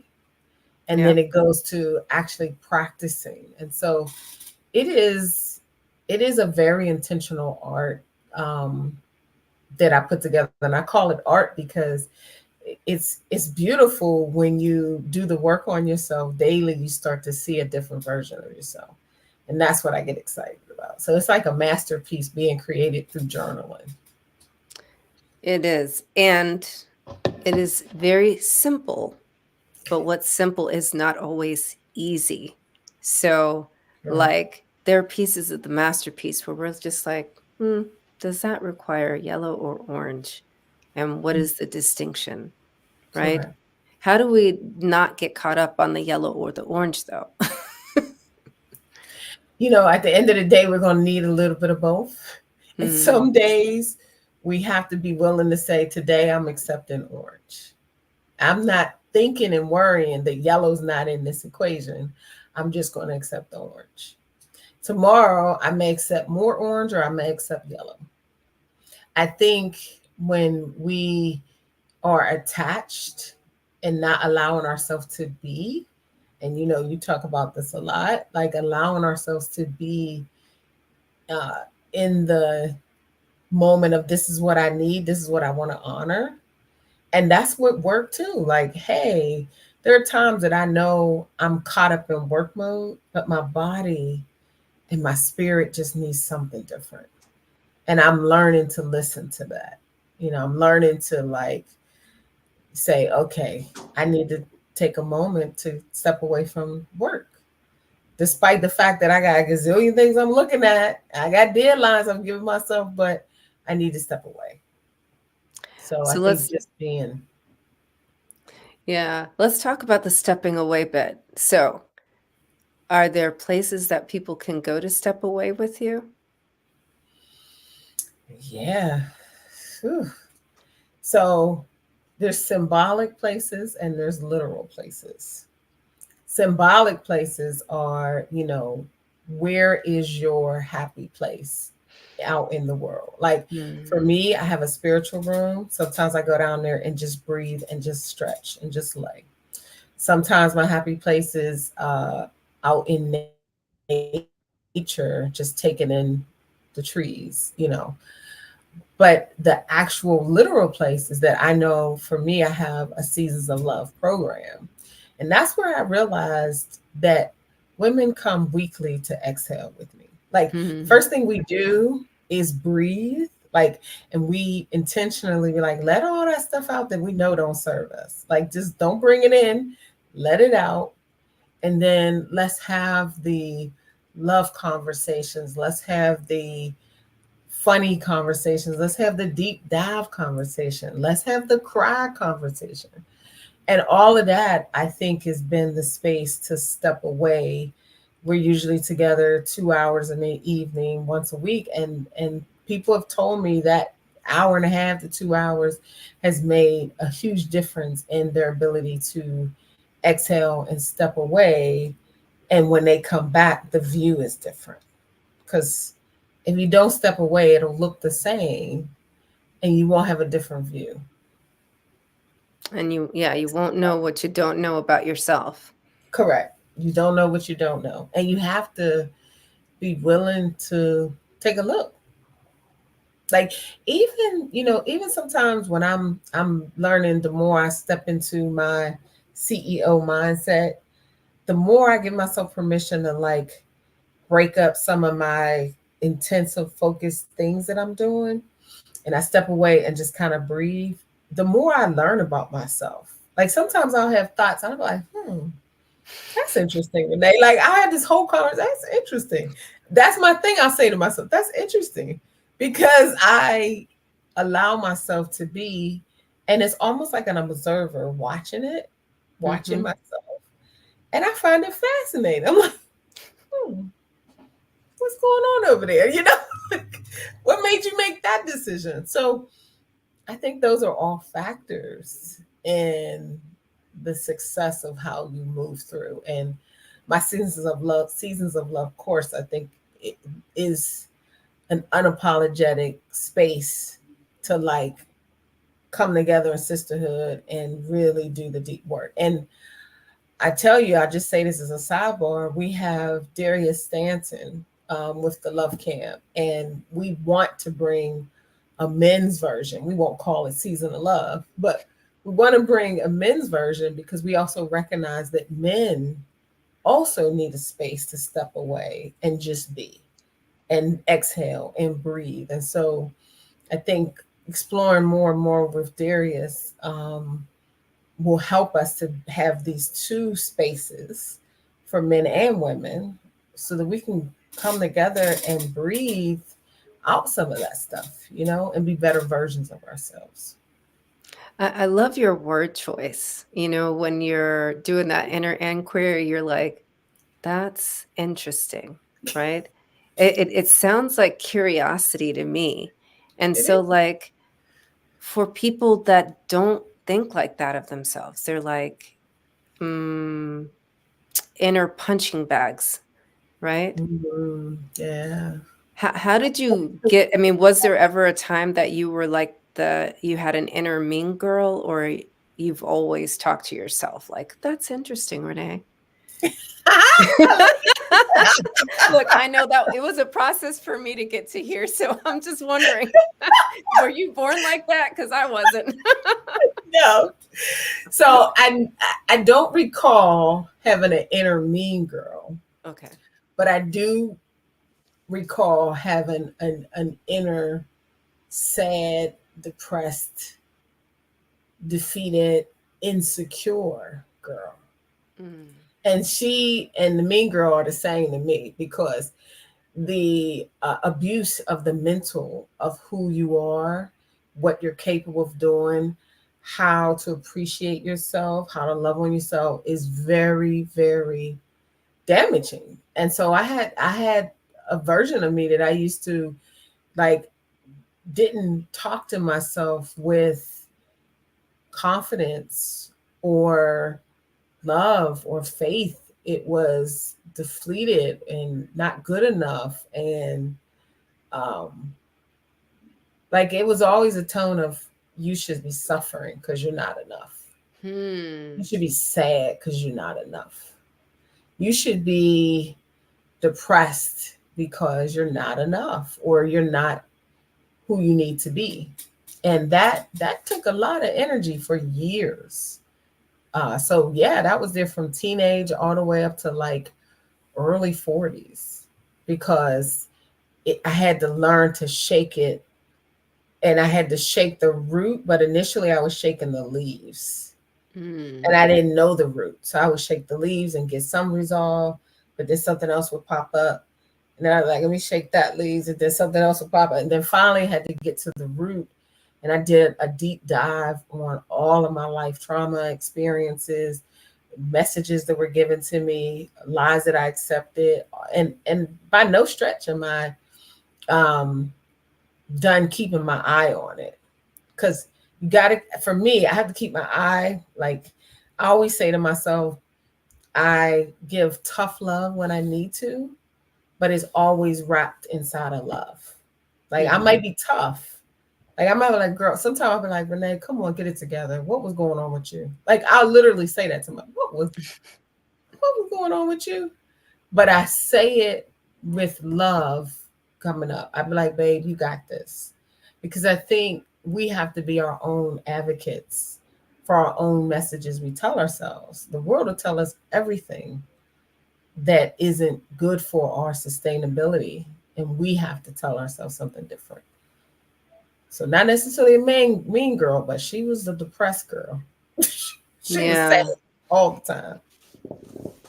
That's a good point because, also that's something that happens when you're in business. Sometimes, things don't go the way you want it to go. And, it's really easy. I think Heather used the word imposter syndrome, that comes up for us. And it's through the self-love practice that you can quiet that voice and acknowledge yourself for what you're really accomplishing, who you really are, and celebrate yourself. I agree. Two things. I always say we have to give ourselves grace because sometimes we give more grace to everybody else but ourselves. And three, I do an exercise that I really think has helped me. I'll write down all of the things that I've accomplished, and sometimes I'll do decade to decade because I need to remember the things that I've experienced, the things I've done. And even if we haven't done enough in our businesses or in our career that we aspire to, I think we can say there are some things that we have done and get excited about the goals that we want to accomplish. But I think looking back for me has always helped me to remember stuff that I've forgotten because we're always aiming for more. And I think there's nothing wrong with more, asterisk, unless that more is never allows us to be in a state of gratitude for what is. That's the thing. I think that because I want more.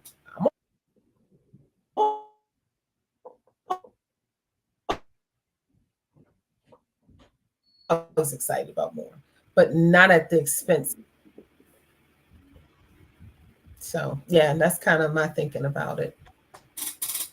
Yeah, that's really good.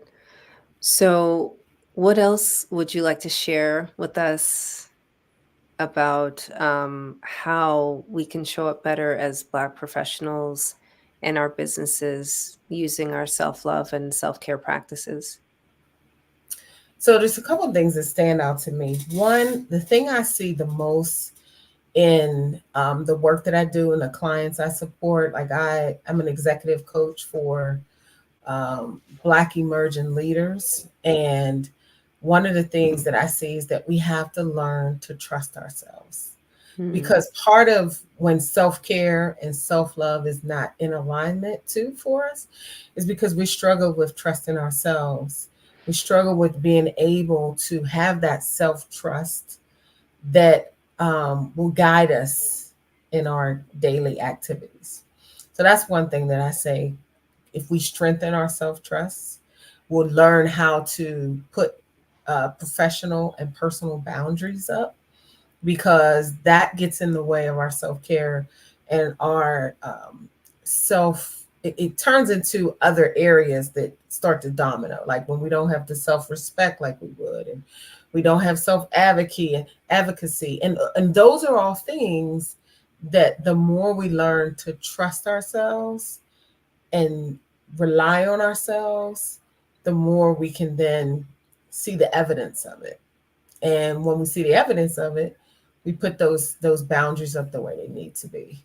We stop work at a healthy time. We tell a colleague or an employee no, or these are the things we start to do that will allow us to rein in the areas that are not allowing us to practice self-care. So I would say trust is definitely one of them. And I touched on it earlier, providing grace for ourselves. You know, sometimes we need to know how to be more self-loving to ourselves. It is amazing how people talk to themselves, because I have clients and they tell me the stuff they say to themselves. And I'm like, you would never say that to your best friend, your child. What? Or just even another human being sometimes, right? Right. So so I think having that grace when stuff gets rough and hard, don't misunderstand me. I think there are times that you do have to like buckle down. Like I said, I have tough love, but they both got to exist for me in the same space. So there are times that I'm like, no, Renee, you need to da-da-da-da, or we need to da-da-da-da, but it's with love and grace. And if that love is not part of the inner conversation, we need to change that, because it doesn't help us. It doesn't serve us to be in a state of abuse of ourselves. That's what it is, self-abuse. Yeah. Yeah, it won't serve us for our long term, and it won't serve us holistically. It might get us to one place to the next, but the ultimate version of ourselves, the healthiest version of ourselves as business professionals, needs to be in a state of health, mentally, emotionally, spiritually, and professionally. Thank you, Renee. You're welcome. We can find you at thelovecamp.co, C-O. .co, not .com. Yes, thelovecamp.co. We also have a Facebook community that is called the Love Camp Community. And then you also can find us on Instagram at the Love Camp Official. Okay. Thank you so much. It's always a joy to speak with you, and a pleasure to have you. I would like you to come back to the Black Business Network as a keynote speaker, if you're open to that. Will. I look forward to it. And thank you, Cordelia, because you're always a great business partner. I love working with you. I love that we align our businesses together. I cannot wait to do our Bali retreat. I just appreciate working with you.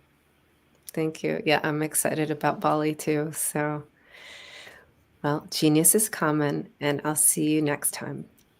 Bye-bye. Bye. Genius is common. So, the Black Business Expo's mission is to raise funds for high school seniors going to college or K through 12 entrepreneurs. This expo is a fundraiser for students, and you may go to www.blackbusinessexpousa.com to donate to the scholarship fund, or use the Cash App on the screen. Below it says $BBXUSA. Our goal is to give laptops and up to $5,000 to 10 students. Students can register online at www.blackbusinessexpousa.com. Every dollar counts, so we want to remind you to donate to the scholarship fund. We want to thank our Black Business Expo USA sponsors for the month of November: NC100, Suede Soul, Carolina, Virginia Minority Supplier Development Council, Step Management, Margie McLean Foundation, Inc., Genius is Common, Our TV, Executive Women's Success Institute, The Quality Coaching Company, Superwomen Business Services, Creative Force Studios, Lee Entertainment, Black Business Olympics, Artistic App Design, Black Business Expo USA, Genius is Common, and I'll see you on the other side.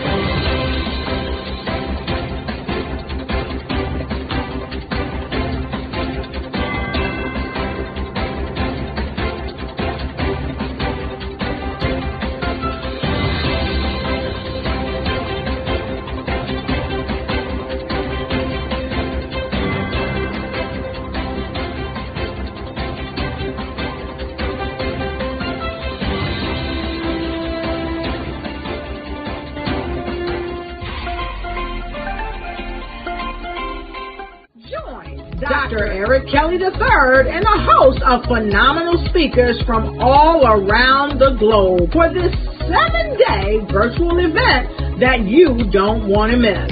The mission of the Black Business Expo is to raise scholarship money from kids all the way from high school all the way from college. The Black Business Olympics is one of the largest Black business showcases in the world. It is an opportunity for businesses and companies to showcase their businesses globally. We are going to be giving away laptops up to $5,000 away to students.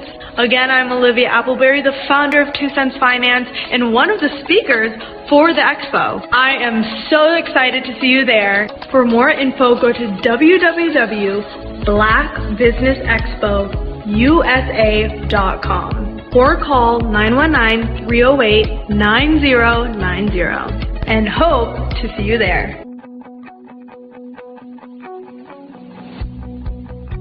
I am Black Business. From the moment I wake until the time I sleep. Yes, I am Black Business. I am Black Business. Tell me, are you Black Business? I am Black Business. Do you support Black businesses? Listen, I support Black business because I am Black Business.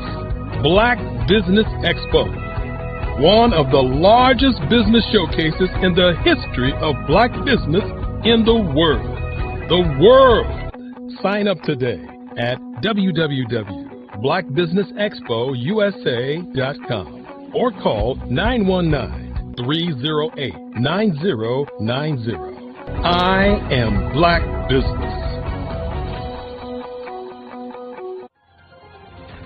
I am Black Business. From the moment I wake until the time I sleep, I am Black Business. I am Black Business. Are you Black Business? I am Black Business.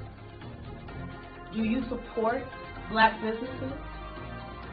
I support Black business because I am Black Business. Black Business Expo, one of the largest business showcases in the history of Black America in North Carolina. Join Dr. Eric Kelly III and a host of phenomenal speakers from all around the globe for this 7-day virtual event that you don't want to miss.